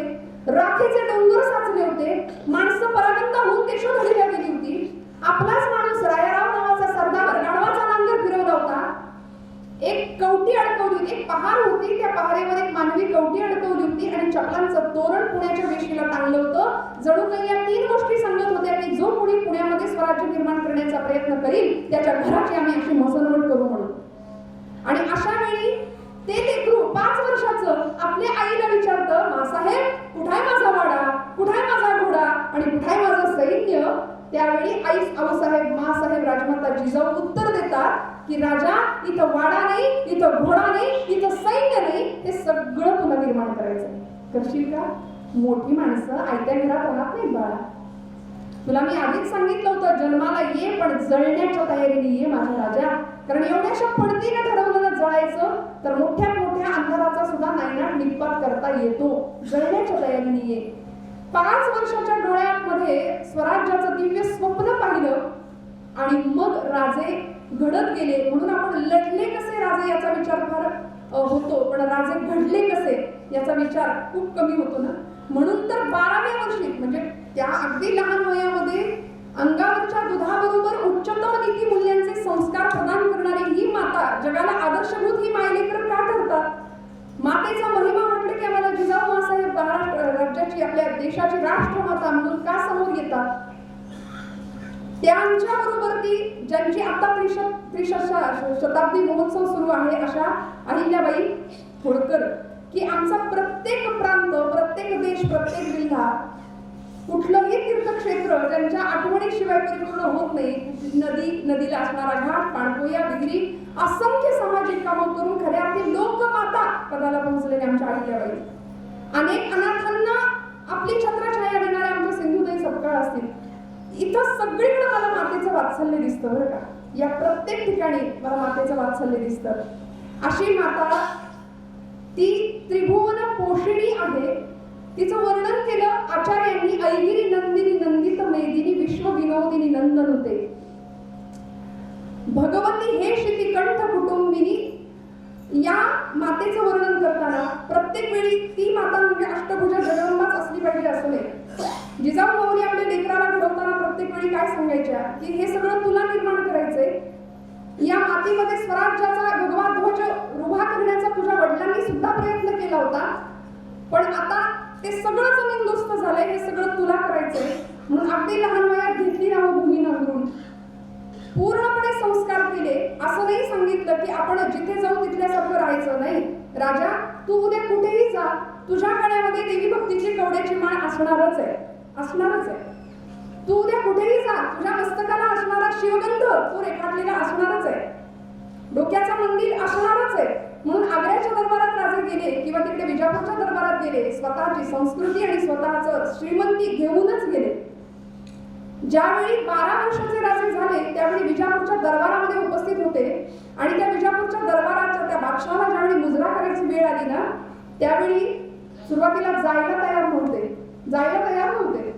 पण आईने सांगितलं, मातेने सांगितलं, राजा जावं लागेल, विसरलास का रे? मी तुला पराक्रमी कीचकाची छाती फोडणारा भीम मी शिकवलाय, तुला रावणाला मारणारा राम मर्यादा पुरुषोत्तम मी तुला शिकवलाय, कंसाला मारणारा कृष्ण मी तुला शिकवलाय, हनुमंतरायाची कथा मी तुला सांगितली. असं आहे की आजची आई हे काही सांगायला तयार नाहीये. त्यामुळे मातृमहिमा का ऐकायचा हो? आजची आई असं असतं की आमच्या बाळाचा काही त्रास नाही, कुठं म्हणलं की उठतो, बस म्हणलं की बसतो, अगदी वडिलांच्या वळणावर गेलाय. म्हणजे सकाळी जर त्याला एका जागी बसवलं आणि दुसऱ्या दिवशी जरी बघितलं तर ते कागद तिथंच दिसेल. उसको हिंदी में गोबर गणेश कहते हैं, जहां बैठा वही बैठे. असा पराक्रम तुमच्या माझ्या कराड जन्माला यायचं असेल ना, तर हा मातृमहिमा आम्हाला ऐकावा लागेल, जिजाऊंचं चरित्र आम्हाला ऐकावं लागेल, राणी लक्ष्मीबाईचं चरित्र ऐकावं लागेल, यमुनाबाई सावरकरांचं चरित्र आम्हाला ऐकावं लागेल. काय सुंदर पद्धतीने त्याग आहे, काय सुंदर पद्धतीने सुसंस्कार संपन्न पिढी घडवण्यासाठी प्रयत्न आहेत. म्हणून मी विधान केलं, लोकोत्तर पुरुष घडले ते फक्त त्यांच्या मातांमुळे. जिजा मातोश्री सांगतात, मी तुला सांगितलं होतं ना, रावणाच्या दरबारात जाऊन मारुतीरायांनी कशी त्याची फजिती केली, मग तयार झाले. म्हणून कविवर्य दुर्गाप्रसाद तिवारी नागपूरचे फार सुंदर मराठ्यांची संग्राम गीते म्हणून त्यांचा काव्यसंग्रह आहे, ते लिहितात की आई, सुरुवातीला मी जाणार नव्हतो, पण तिथे गेल्यानंतर त्या बादशाला मुजरा करा असं शहाजीराजे सांगतात. तेव्हा 12 वर्षाचे राजे, म्हणजे आपल्या घरातलं 7वीतलं मुलं येते, मुजरा करायला तयार नाही. तेव्हा बादशाह म्हणाला, रहना दो शहाजीराजे, बेटा गांव में रहता है, उसे दरबार के कुछ रीति रिवाज होते हैं, ये मालूम नहीं होंगे, बेटा घबरा नहीं होगा. 12व्या वर्षी छत्रपती शिवाजीराजे कडाडले, म्हणले, एक बादशाह, मी इथे कुणालाही घाबरलेलो नाहीये. शहाजीराजे म्हणले, दौलतराव यांना न्याय झाला, एवढा भूकंप पुरे झाला, लवकर न्या म्हणले, काही घातपात व्हायच्या आत यांना आपल्या त्या विश्रांती स्थानावर न्या जिथे जिजाऊ माता होत्या. तिकडे गेल्यानंतर शहाजीराजे संतापले, म्हणाले, काय शिकवलं बाळाला, 12 वर्षानंतर मला भेटायला आणलंच खरं त्याला, पण दरबारात अपमान केला, म्हणाले, बादशाला मुजरा नाही केला. जिजा मातोश्री आपल्या लेकराला विचारतात, जवळ घेतात, शिवा का नाही मुजरा केला? तेव्हा छत्रपती शिवाजीराजे उत्तर देतात, आई, तू मला सांगितलंस ना, तू मला या सगळ्या गोष्टी सांगितल्यात लहानपणापासून, त्या सगळ्या माझ्या लक्षात आहेत. आणि खरं सांगू आई, तू सांग तुझ्या चरणावर ही तोलून ठेवीन मान, तू सांग तात चरणावर ही कापून ठेवीन मान, गो ब्राह्मण यांच्या करता खडगावर झेलीन प्राण, परिस्पर के सत्ताधारी गृही शिरून झाले वैरी, पाहून तयांना भारी, सक्रोध वृत्ती मम होते, लववेना हे शिरमाते, सक्रोध वृत्ती मम होते, लववेना हे शिरमाते.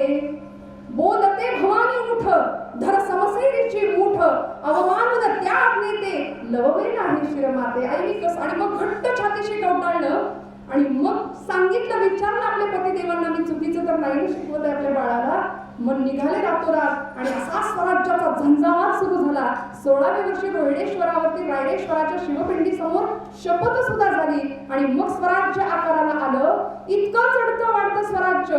6 जून 1674 पर्यंतचा प्रवास रायगडावर 32 मण सोन्याचं सिंहासन सजलेलं या मातेने पाहिलं की बहुधा या मातेचं ते स्वप्न साकार झालं. आणि परिणाम, पाचाडच्या वाड्यावर असलेले आमच्या आऊसाहेब छत्रपतींना भेटायची इच्छा व्यक्त करतात. राजे जातात मासाहेबांच्या समोर, मुजरा करतात आणि मासाहेबांच्या डोळ्यांच्या कडा ओलावलेल्या आईसाहेब छत्रपतींना सांगतात, एका आईचं मागणं काय असतं बघा. मासाहेब म्हणतात की राजे, आजच्या दिवशी मी तुमच्याकडे एक मागू का हो, मागितलं तर मला द्याल का हो? राजे म्हणाले, आऊसाहेब असं का करता, बोला ना, काय देऊ? आऊसाहेब सांगतात, राजे, माझा पुनर्जन्मावर विश्वास आहे. एक आई आपल्या लेकराकडे काय मागते? राजे, माझा पुनर्जन्मावर विश्वास आहे. आता काही दिवसात मला इहलोकीची यात्रा संपवावी लागणार आहे, पण पुढचा जन्म मिळालाच तर राजे माझ्या पोटी जन्माला या का हो तुम्ही? हे एका आईचं मागणं आहे. राजे, तुम्ही माझ्या पोटी जन्माला या. त्यामुळे ही मातृशक्ती, या मातेचा गौरव आज कलियुगामध्ये आपण जर पाहिलं तर घराघरामध्ये संवेदना बोथट झाल्यामुळे आम्हाला ते दिसत नाही. आमची तरुण पिढी वाऱ्यावर स्वार असते. हातामध्ये गाडी मिळाली की पेट्रोल घातलं की वाऱ्याच्या वेगाने फिरत राहतात. माझ्या तरुण भावंडांना मी खरंच कधी कधी श्रोते हो सांगते की तुम्हाला असं वाटतं का की आपण गाडी पळवतो, आपल्याला असं वाटतं का की आपण खूप हँडसम दिसतो, डॅशिंग दिसतो, स्मार्ट दिसतो? तर आपण स्मार्ट नाही, आपण मूर्ख दिसतो खरं तर. कारण 9 महिने 9 दिवस पोटामध्ये वाढवायचं, वागवायचं, मोठं करायचं आणि एका सेकंदाच्या चुकीमुळे होत्याचं नव्हतं म्हणून आपण आपल्या आईच्या समोर ज्यावेळी येतो तेव्हा तिच्या काळजाला किती प्रचंड यातना होत असतील. म्हणून आजच्या लेकरांना श्यामची आई पुन्हा एकदा का सांगण्याची गरज आहे? खरंच घराघरामध्ये आज वाचनालयामध्ये व्याख्यानाचा कार्यक्रम आहे. घराघरामधली वाचन संस्कृती वाढावी याकरता नगरसेवक सरांनी इतकं सुंदर मगाशी मला सांगितलं की पुस्तकांची बाग असा उपक्रम इथे राबवला जातोय 2 वर्षापासून. की खरंच घराघरामध्ये सगळं भरलंय. मी नेहमी सांगते, उत्तम सगळा सेट आहे. किचन सेट आहे, डायनिंग सेट आहे, सोफा सेट आहे, सगळं ऑन सेट आहे. माणूसच कायम अपसेट आहे. सोफ्यावर बसलेला माणूस कायम अपसेट, असमाधानी आहे, वखवक आहे. का? कारण कुठेही चिरंतन अशी समाधानाची शांती नाही. आणि ती शांती मिळायची असेल तर आम्हाला आमच्या पूर्वसुरींचं ऐकावं लागेल. घेऊन उत्कंठेने वाचावा गत इतिहास, भिजवावी त्याची पाने, सोडावा दीर्घोश्वास, पूर्वदिव्य ते जाणूनी व्हावे मोचित्ती उदास, ऐकोनी त्या त्या गोष्टी लक्षून आजची सृष्टी, येती वच सहजची वदता, एक काळ ऐसा होता, एक काळ ऐसा होता. त्यामुळे हातामध्ये पुस्तक घ्यावं लागेल. कारण परवा एक वाक्य ऐकलं, वाचलं, म्हणाली स्वयं को ढूंढना सिर्फ काफी है, सिर्फ स्वयं को ढूंढना काफी है, गूगल पे सब कुछ मिल रहा है. त्या नेटवरती सगळं मिळतं ना, तर आम्हाला गूगल देतो. म्हटलं मान्य बाबा रे, तू गूगलची पूजा केलीस, गूगलवरती जे काही तू मागशील सर्च म्हणून त्याची उत्तरं तुला मिळतील. पण तिथे गेल्यानंतर सुद्धा काय सर्च करायचं हे सांगायला गुरु लागेल आयुष्यात.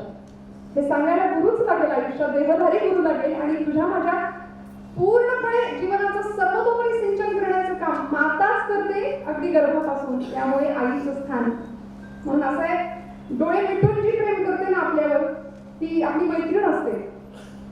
म्हणजे गुरुजी फार गमतीने सांगतात, डोळे आणि डोळे मिटेपर्यंत जी प्रेम करते ना ती आई असते. डोळे मिटेपर्यंत जी कुठल्याही स्वार्थाशिवाय निस्वार्थ प्रेम करते ना ती आई असते. यापुढे जाऊन सांगेन, डोळे मिटल्यानंतर सुद्धा समाधी अवस्थेमध्ये गेल्यानंतर विश्वाचे आर्त माझ्या मनी प्रकाशले, अवघीची झाले देह ब्रह्म असं म्हणणाऱ्या संतश्रेष्ठ विश्वमाऊली ज्ञानदेव ज्ञानोबा आहे. जगाची माय ठरते, जगाची माय डोळे मिटल्यानंतर सुद्धा. त्यामुळे आईचं अस्तित्व असं. म्हणून तर ईश्वरी अवतारामध्ये सुद्धा गोपाल कृष्णांनी ज्यावेळी अवतार घेतला, देवकी मातेच्या पोटी आई मिळाली देवकी. त्या आईचं फार स्तन्यही प्यायला नाही मिळालं. माता म्हणून स्वीकार केला, अवतार असा घेतला की तिला दर्शनच दिलं चतुर्भुज रूपामध्ये. ती देवकी माता म्हणते, कान्हा मला तुला बाळ रूपामध्ये पाहायचंय रे, बाळ रूप, मी तुला मांडीवर कधी घेऊ, तुला स्तन्य कधी पाजू. म्हणून तिची इच्छा पूर्ण केली आणि भगवंत लहान झाले. वटस्य पत्रस्य पुटे शयानम बालम मुकुंदम मनसा स्मरामी असं आचार्यांचं स्तोत्र आहे, गोविंद दामोदर स्तोत्र. आणि त्या बाळाला डोळे भरून देवकी मातेने पाहिलं. आणि मग त्यांच्याच आदेशानुसार आपल्या सगळ्यांना माहिती आहे गोकुळात भगवंत गेले. गोकुळामध्ये यशोदा मैया भेटली, जिने सांभाळ केला. म्हणजे एक नाही दोन माता भेटल्या भगवंतांना. हे मातृसुख देवाने सुद्धा प्रत्येक अवतारामध्ये किती अनुभवलं बघा ना. यशोदा मातेसारखी आई जगात कुठे सापडणार नाही असं म्हणायचे भगवंत. ज्यावेळी द्वारकेत आले त्यावेळी वाट बघायची, आठवणी यायची गोकुळाची. आणि उद्धव हसायचे, देवा तू तर परब्रह्म आहे आणि तू रडतोस आईच्या आठवणीने. तू तर परब्रह्म आहे, तू पूर्णावतार आहे आणि तुला तुझ्या डोळ्यात पाणी. भगवंत सांगतात, माझ्या यशोदा आईसारखी आई जगात नाही सापडणार. कारण ज्यावेळी यशोदा आईला कळलं ना की माझ्या पोटी किंवा माझ्या गोकुळामध्ये ज्याचा मी कान धरला, ज्याला मी वेळोवेळी फटके दिले, ते परब्रह्म आहे साक्षात. हे जेव्हा तिला कळलं ना, त्यावेळी ती यशोदा आई भीक मागते आपल्या या अनंत कोट ब्रह्मांड नायकाकडे. ती म्हणते की कान्हा तू तिकडे द्वारकेमध्ये रमलायस, पण तिथे दाई म्हणून एखादं काम जरी मिळालं ना तरी मला दे. मी खूप तुला त्रास दिलाय गोकुळात असताना, खूप त्रास दिलाय. मला तिथे दाईचं काम दिलंस ना तरी मी तुझ्या सेवेला यायला तयार आहे. भगवंत रडायचे आईच्या आठवणीने, आईच्या आठवणीने. गोकुळातल्या गोपींना आज आपण जर पाहिलं तर समाज सगळा वेगळ्या दृष्टीने पाहतो ना. भगवंतांची रासक्रीडा, भगवंतांची ती रासलीला. अनेकांना असं वाटतं की या गोकुळातल्या गोपींचा आणि भगवंतांची रासक्रीडा म्हणजे काहीतरी मधुरा भक्तीचा तो विषय आहे. पण या गोपी भगवंतासाठी मातृतुल्य होत्या. स्वतःच्या मुलाचे नाही तेवढे पोड कौतुक भगवंताचे त्यांनी पुरवले. त्यामुळे गोपींना मातृस्वरूपात भगवंतांनी पाहिलं. गोपींच्या आठवणीने भगवंत रडायचे. आणि हे मातृप्रेम कमी पडलं की काय, म्हणून एक किस्सा शेवटचा सांगते भगवंतांच्या चरित्रातला, की ज्यावेळी कुरुक्षेत्रावरती घनघोर रणसंग्राम होतो, पांडवांचा शेवटचा अंश जो उत्तरेच्या गर्भामध्ये वाढतोय, परीक्षित नावाचा, कौरवांचा निर्वंश झाला. गांधारीला सुद्धा आई म्हणून स्वीकारलं होतं आणि म्हणून तिचा शाप सुद्धा आशीर्वाद म्हणून भगवंतांनी स्वीकारला होता. एवढा मातेला दर्जा दिला भगवंतांनी सुद्धा. गांधारी माता म्हणत होती की कृष्णा, अरे तू नावासारखाच आहेस म्हणाले, कृष्ण वरून काळा आहेस तसा आतून काळा आहेस. तू मनात ठरवलं असतास तर हे सगळं रोखू शकला असतास. माझा निर्वंश कौरवांचा केलास, 100 पुत्रांची आई मी निपुत्रिक झाले, तुझ्या डोळ्यासमोर यदुवंशाचा संहार झालेला तू पाहशील. हा शाप भगवंत स्वीकारतात. आई, आय ऍक्सेप्ट इट. तुझा शाप सुद्धा मी आशीर्वाद म्हणून माते स्वीकारला. शेवटच्या क्षणाला उत्तरेवरती अश्वत्थामाने रागाने सोडलेलं ब्रह्मास्त्र ज्यावेळी उत्तरेच्या दिशेने आलं त्यावेळी तिने धावा केला. कृष्णा, कान्हा वाचव, हे गोविंदा, हे माधवा सांभाळ. त्यावेळी भगवान गोपाल कृष्णांना काही अशक्य नव्हतं. ते नटखट गिरीधारी भगवंतांनी त्या परिस्थितीचं रक्षण केलं असतं. पण त्या प्रसंगामध्ये भगवंत उत्तरेला सांगतात, उत्तरे, मी तुझ्या बाळाचं, तुझ्या गर्भाचं रक्षण करतो, पण त्या बदल्यात तू काय देशील मला? तू काय देशील मला? उत्तरा म्हणते, देवा, याही प्रसंगात तू मागशील ते द्यायला तयार आहे.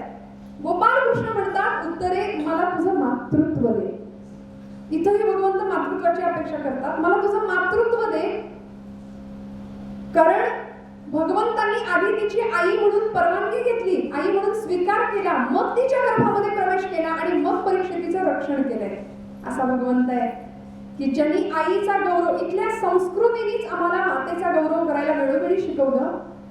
आज ज्यांच्या भूमीमध्ये आपण इथे आहोत, इथले सुपुत्र, सह्याद्री पुत्र यशवंतराव चव्हाणांना घडवणार आहे. त्यांचं जर नाव मी आजच्या दिवशी घेतलं नाही तर तो माझा मोठा अपराध ठरेल. खरं तर अशा आमच्या विठा माता प्रत्येक वेळी काळाला सांगायच्या, यशवंता, यशवंत हो. मगाशी ज्या एका प्रसंगाचं सरांनी वर्णन केलं की ज्यावेळी अगदी शालेय वयामध्ये असताना तुरुंगात जायची वेळ आली त्यावेळी माफी मागा असं सांगितलं होतं, पण स्वतः विठा माता ताकदीने सांगतात, अजून काही दिवस राहायची वेळ आली तरी राहा, माफी नको मागूस.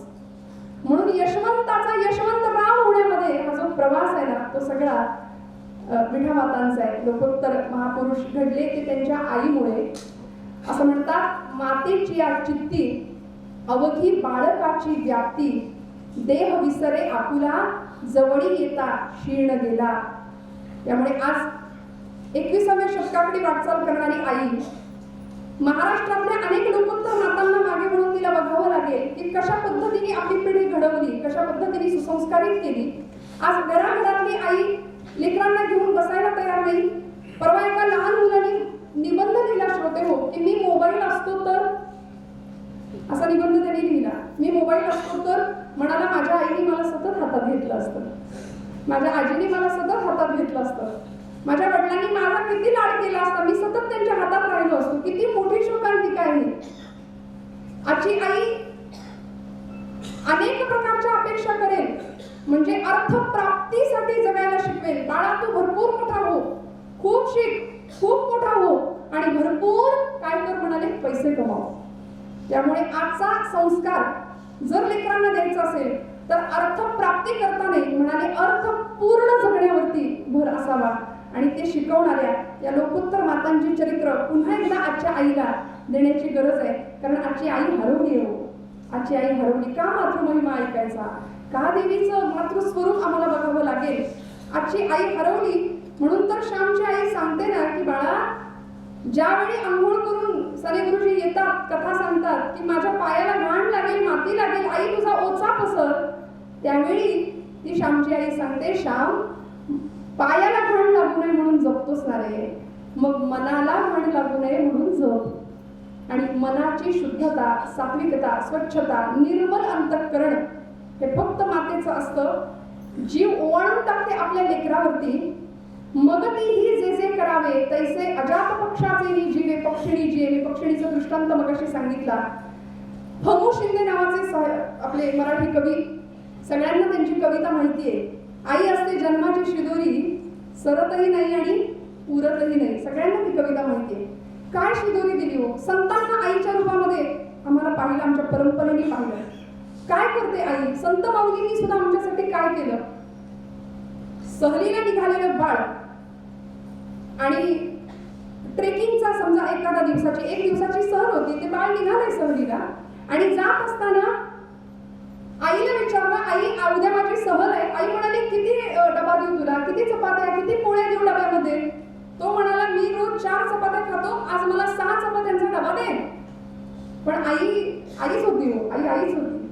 एक जण म्हणाला, मेरे माँ को गिनती नहीं आती, 2 रोटी मांगी तो 4 देती है.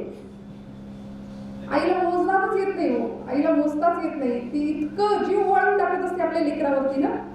त्यावेळी त्या बाळाला आई म्हणते, बाळा मी देते ती शिदोरी समज आणि सांभाळ बरं का, ओझं समजू नकोस. मी दिलेली शिदोरी असं समज, आईची शिदोरी असते. त्या बाळाला कळालं 20 पोळ्यांचा डबा आईने भरला त्या दिवशी, 20 चपात्या भरल्या डब्यात. हा अनेकांना अनुभव असेल. 20 चपात्या भरल्या, याची सहल सुरू झाली, ट्रेकिंग सुरू झालं. काही अंतर चालून गेल्यानंतर शिक्षकांनी सांगितलं, मुलांनो आपापले डबे उघडा आणि आता सुरुवात करा जेवायला. यांनी पहिल्या दणक्यात 6 चपात्या आणल्या.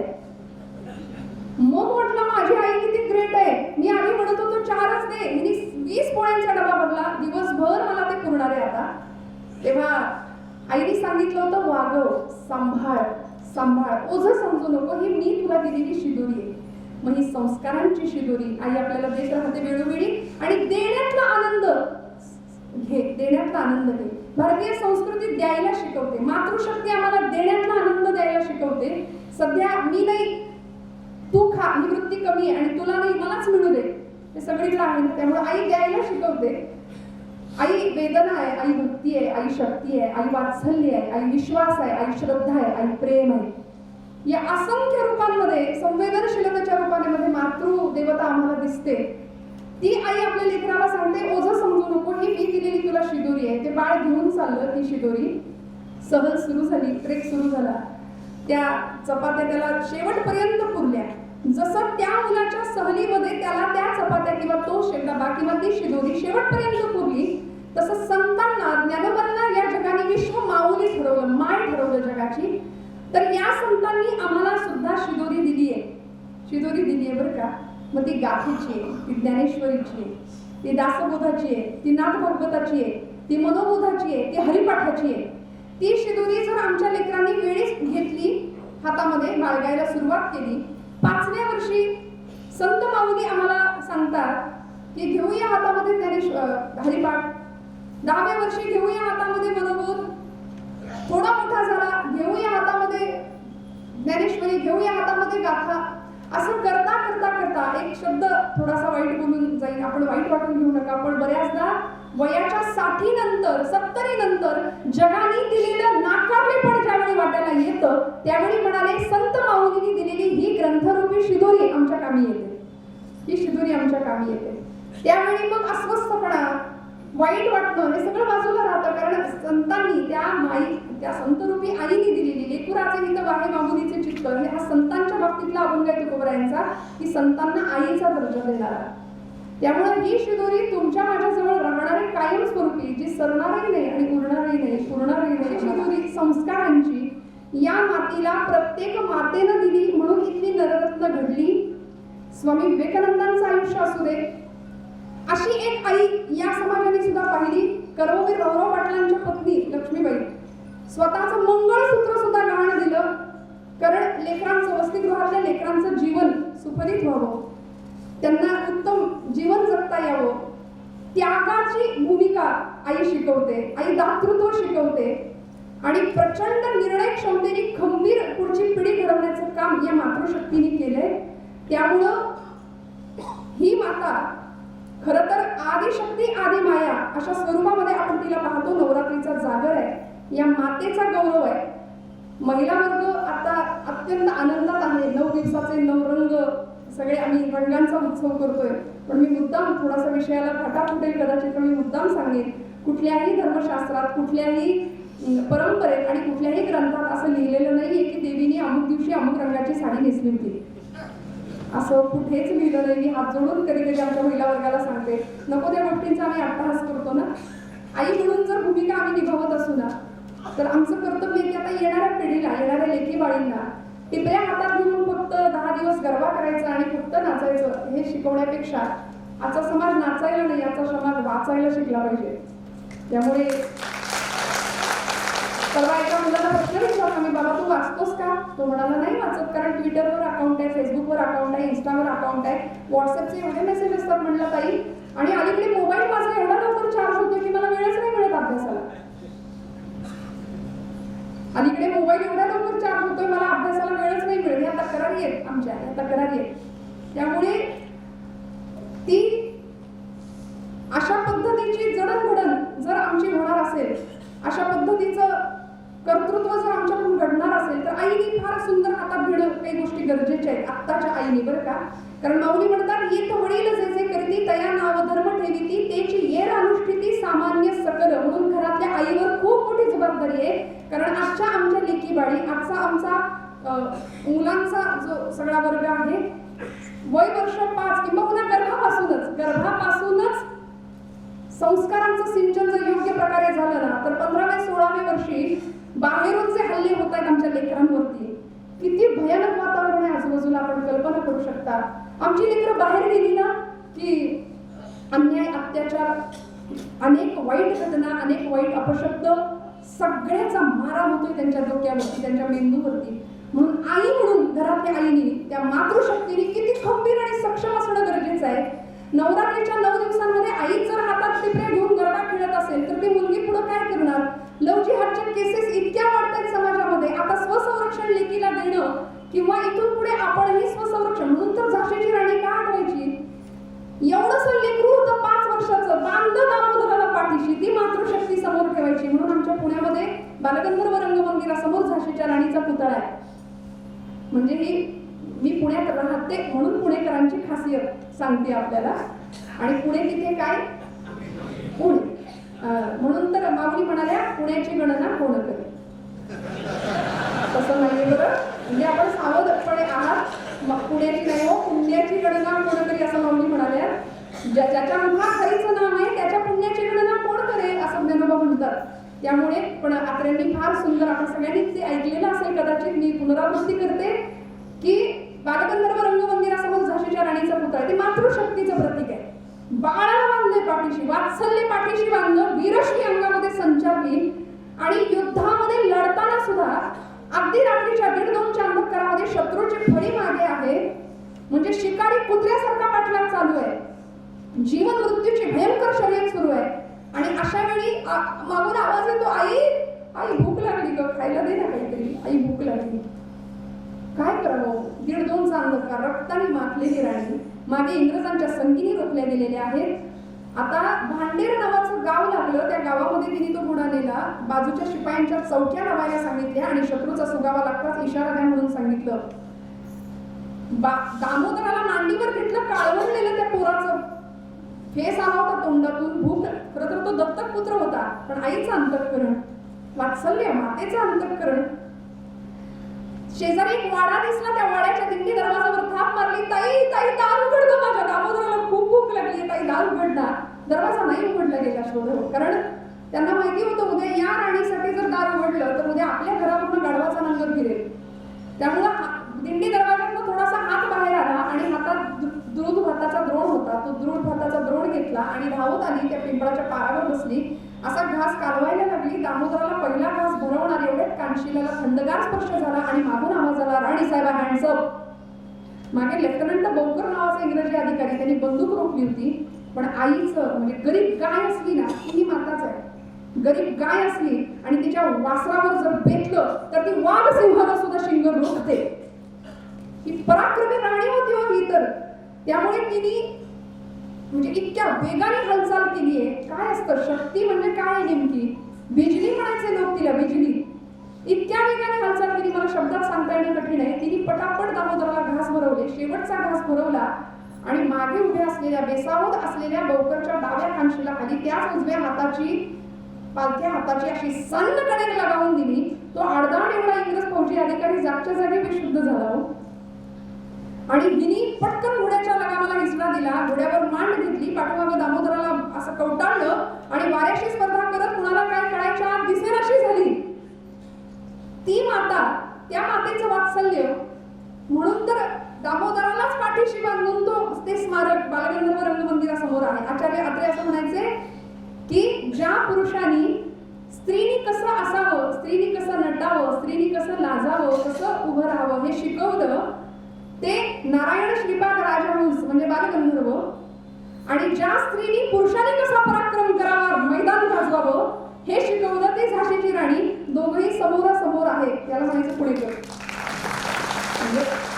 त्यामुळे आम्ही राहतो म्हणून ती कर्मभूमी आहे, ही माहेरची भूमी आहे आणि माहेराची वाट नेहमी सुखदच असते, कारण ती आईची वाट असते. हो, आईची वाट असते. लेक एखादी जर माहेराला निघाली असेल आणि जुन्या काळचा प्रवास बघा ना, पूर्वीचा काळ, एखादी लेक आता तसं राहिलेलं नाहीये. खरं ती ओढ नाहीये, ती ओढ नाहीये, ते प्रेम नाहीये, ती आर्द्रता नाही, तो स्नेह नाहीये. कारण माणसाची मनं फार एकमेकांपासून दूर गेली, फार दूर गेली. संवेदनशीलता कमी झाली ना. आता आम्ही सोशल मीडियाच्या इतक्या आहारी गेलोय की आई, मातृत्व, आईबद्दलचं प्रेम हे सगळं दूर कुठेतरी राहिलं. नात्यांमध्ये स्नेहाचा पदर नाही, नात्यांची कदर नाही. त्यामुळे भगवंतासाठी रडणारे संत होते, आईसाठी रडणारे महात्मे होते. आज आम्ही आईसाठी रडणारी माणसं अगदी दुर्मिळ आम्हाला भेटतील. बरं, शोधून सुद्धा सापडणार नाहीत हाताच्या बोटावर इतकी. आई वेड असावं लागतं. त्यामुळे असं वेड ज्यांच्या ज्यांच्या रक्तात आहे त्या सगळ्यांना खरं तर सलाम आहे. आणि हा मातृशक्तीचा गौरव तुमच्या माझ्याकडून कायम केला जावा. कारण भारतीय संस्कृतीला जर जगाने देव्हाऱ्यात ठेवलंय, जर जगाच्या सगळ्या कुटुंबामधलं देवघर म्हणजे आमचा भारत देश असेल, तर त्या देवघरामध्ये कुठल्या शक्तीला बसवावं, तर त्या मातृशक्तीला बसवावं. मला असं वाटतं, माधव जुलियनांनी सांगितलंच आहे ना, प्रेम स्वरूप आई, वात्सल्य सिंधू आई, बोलाव तुझं आता मी कोणत्या उपाई, प्रेम सिंधू आई, वात्सल्य सिंधू आई. त्यामुळे आई हा शब्द कानावर पडला तरी माझी माऊली म्हणून आळंदीला लोक मिठ्या मारतात की समाधीला, त्या शब्दामध्येच एवढी मोठी ताकद आहे. आणि तो गौरव तुमच्या माझ्या मुखातनं कायम व्हावा, कायम त्या शक्तीची प्रेरणा तुमच्या माझ्यामध्ये असावी, कायम तिच्या चरणावर नतमस्तक होण्याची वृत्ती तुमच्या माझ्यामध्ये निर्माण व्हावी. आपण सर्व माझ्यापेक्षा ज्येष्ठ आहात, श्रेष्ठ आहात. मी आपल्याला काय सांगणार, पण खरं तर आजच्या तरुण पिढीला असं कायम सांगावं असं वाटतं की या जगातली सगळ्यात सुंदर स्त्री, आपण कुठल्याही हिरोईनचा फोटो डीपी म्हणून ठेवतो, आमची तरुण लेकरं, तरुण मुलं, मदर्स डे, फादर्स डे आले की कुठेतरी ते त्या दिवशी डीपी चिकटतो आईचा, त्या दिवशी डीपी राहतो प्रोफाईल पिक्चरला. पण हृदयाच्या प्रोफाईलवर, हृदयाच्या त्या डीपीवरती काय आईचं चित्र आहे याचा ज्याच्या त्यांनी विचार करायचा आहे की खरंच तिथे माझी आई आहे का, खरंच मी तिच्याविषयी तेवढा विचार करतो का. काही नकोय त्यांना, काहीही नकोय आईला. बरं, वय झाल्यानंतर, थकल्यानंतर त्या आईची काय अपेक्षा आहे, थोडा वेळ द्यायचा, थोडा तिचा हात हातात घ्यायचा. श्रोते हो, आपण वडिलांच्या स्थानी आहात माझ्या, आपण खूप मोठी मंडळी आहात. पण खरं सांगू का, कित्येक वर्षात आपण बघा ना, आपण आपलं आत्मपरीक्षण करा. आपल्या आईचा हात सुद्धा आपण कधी हातात म्हणजे स्पर्श सुद्धा किती दिवस केला नसेल कदाचित तिला. आपण आपल्या धकाधकीच्या जीवनामुळे, धावपळीमुळे ज्या आईने मांडीवर घेऊन स्तन्य पाजलं त्या आईचा स्पर्श आता कधीतरी जर शक्य असेल ना तर खरंच घ्या, तिचा हात हातात घ्या, तिच्या कधीतरी डोक्यावरून हात फिरवा, कधीतरी प्रेमाने तिच्या हातावरच्या सुरकू त्यांना पहा. आणि मग त्या हातांची झीज, त्या देहाची झीज आपल्या लक्षात येईल की आपलं अस्तित्व. म्हणून तुमच्या माझ्या, आपण इथे सगळे उपस्थित आहोत ना, आपल्यामध्ये आपल्या आईचं प्रतिबिंब आहे. त्यामुळे ती माय कधीतरी तिचा हात हातात घेऊया, कधीतरी तो स्पर्श, त्या स्पर्शाचं सुख तिला देऊया, ती जाण्याच्या आधी. त्यामुळे अशी मातृशक्ती, तिचा गौरव तुमच्या माझ्याकडून कायम व्हावा. या हिंदू संस्कृतीने तिचा गौरव केलाय, तिला पहिला नमस्कार केलाय, मातृदेवो भव, वसुधैव कुटुंबकम. त्या धरती मातेला, त्या प्रकृती मातेला, त्या आदिशक्ती जगदंबेला आपल्या सगळ्यांच्या साक्षीने आज नमन करते. सगळ्यांच्या हृदयस्थ असलेल्या त्या चैतन्य शक्तीला, त्या ऊर्जा शक्तीला, त्या वात्सल्य रूपी देवतेला नमस्कार करते आणि आपल्या सगळ्यांच्या आशीर्वादाने आपली रजा घेते. रामकृष्ण.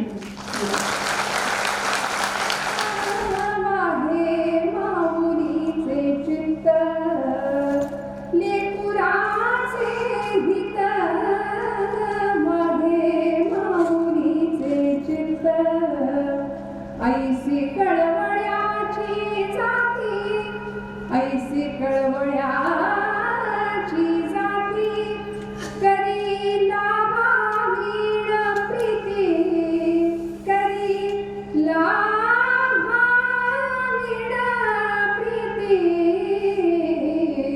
लेकुराचे हित वाढे माऊलीचे चित्त, लेकुराचे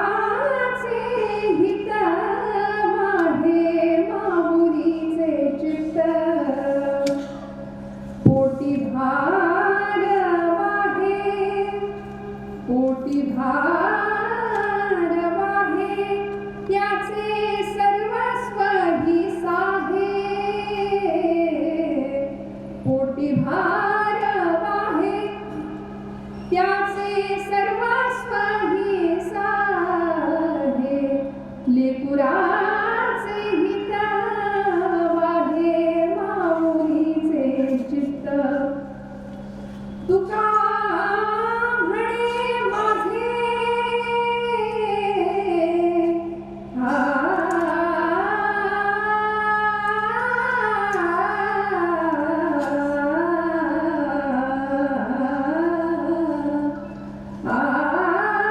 तुका म्हणे माझे तुम्हा संतावरी ओझे लेकुराचे हित वाहे माऊलीचे चित्त लेकुराचे हित वाहे माऊलीचे चित्त लेकुराचे हित वाहे माऊलीचे चित्त. धन्यवाद वहिनी. या देवी सर्वभूतेषु मातृरूपेण संस्थिता नमस्तस्ये नमस्तस्ये नमस्तस्ये नमो नमः. अनेक लोकोत्तर पुरुषांच्या कर्तृत्ववान पुरुषांच्या मातांची गाथा सांगत सांगत आपण मातृमहिमा कथन केला. मातृमहिमा हा तसा फार मोठा विषय, व्यवस्थित घालणं अवघड, अगाध, अनादी, अनंत विषय. तरी सुद्धा 1 ते सव्वा तासामध्ये आपण तो कथन करून आमच्या रसिकांना मंत्रमुग्ध केले. 2 दिवसापूर्वी या इथे डॉक्टर भारती मडवई यांचं व्याख्यान झालं. त्यांनी सांगितलं प्रसव वेदना काय असतात. तर 20 हाडं एकाच वेळी मोडली तर ज्या वेदना होतात त्या प्रसव वेदना. आणि ह्या सगळ्या वेदना सहन करून ज्यावेळेला ती बाई निश्चित पडते आणि ती नर्स, ती दाई ज्या वेळेला ते बाळ आणून तिच्या जवळ ठेवते, ते बाळ बघितल्यानंतर त्या आईला काय वाटत असेल याच्यावर एक कवी फार छान सुंदर 4 ओळी म्हणतो. दिसताच बाळ जिचे आयुष्य जणू साजरे, दिसताच बाळ जिचे आयुष्य जणू साजरे, अंग सारे पाघळोनी, अंग सारे पाघळोनी स्तनातुनी जी पाझरे. दिसताच बाळ जिचे आयुष्य जणू साजरे, अंग सारे पाघळोनी स्तनातुनी जी पाझरे. जिची हृदय स्पंदने गुणगुणती अंगाई, जिची हृदय स्पंदने गुणगुणती अंगाई. अहो शब्दातीत आणि ईश्वराचे रूप आई, अहो शब्दातीत आणि ईश्वराचे रूप आई. रसिको, तरुणी त्यांचे आभार मानावे तेवढे थोडेच आहेत. त्यांनी सप्तशतीपासून सुरुवात करत संत, साहित्य, इतिहास, राणी लक्ष्मीबाई अशा अनेक मातांना स्पर्श केला, मातांच्या गाथांना स्पर्श केला आणि मातृमहिमा कथन केला. त्याबद्दल कराड नगर परिषद नगर पालिकेच्या वतीनं मी त्यांचे आभार मानतो. तसंच या व्याख्यानासाठी या इथं आवर्जून उपस्थित असलेले सातारा लोकसभा मतदारसंघातील माजी खासदार माननीय श्री श्रीनिवासजी पाटील, कराडच्या तहसीलदार कल्पना ढवळे, तसंच सौरभकाका पाटील, इतर सर्व मान्यवर आणि आपण सर्व रसिक उपस्थित राहिलात त्याबद्दल मी सर्वांचे नगर वाचनालयाच्या वतीने आभार मानतो. KMS न्यूज, स्पंदन मरांचे, नाते आपुलकीचे.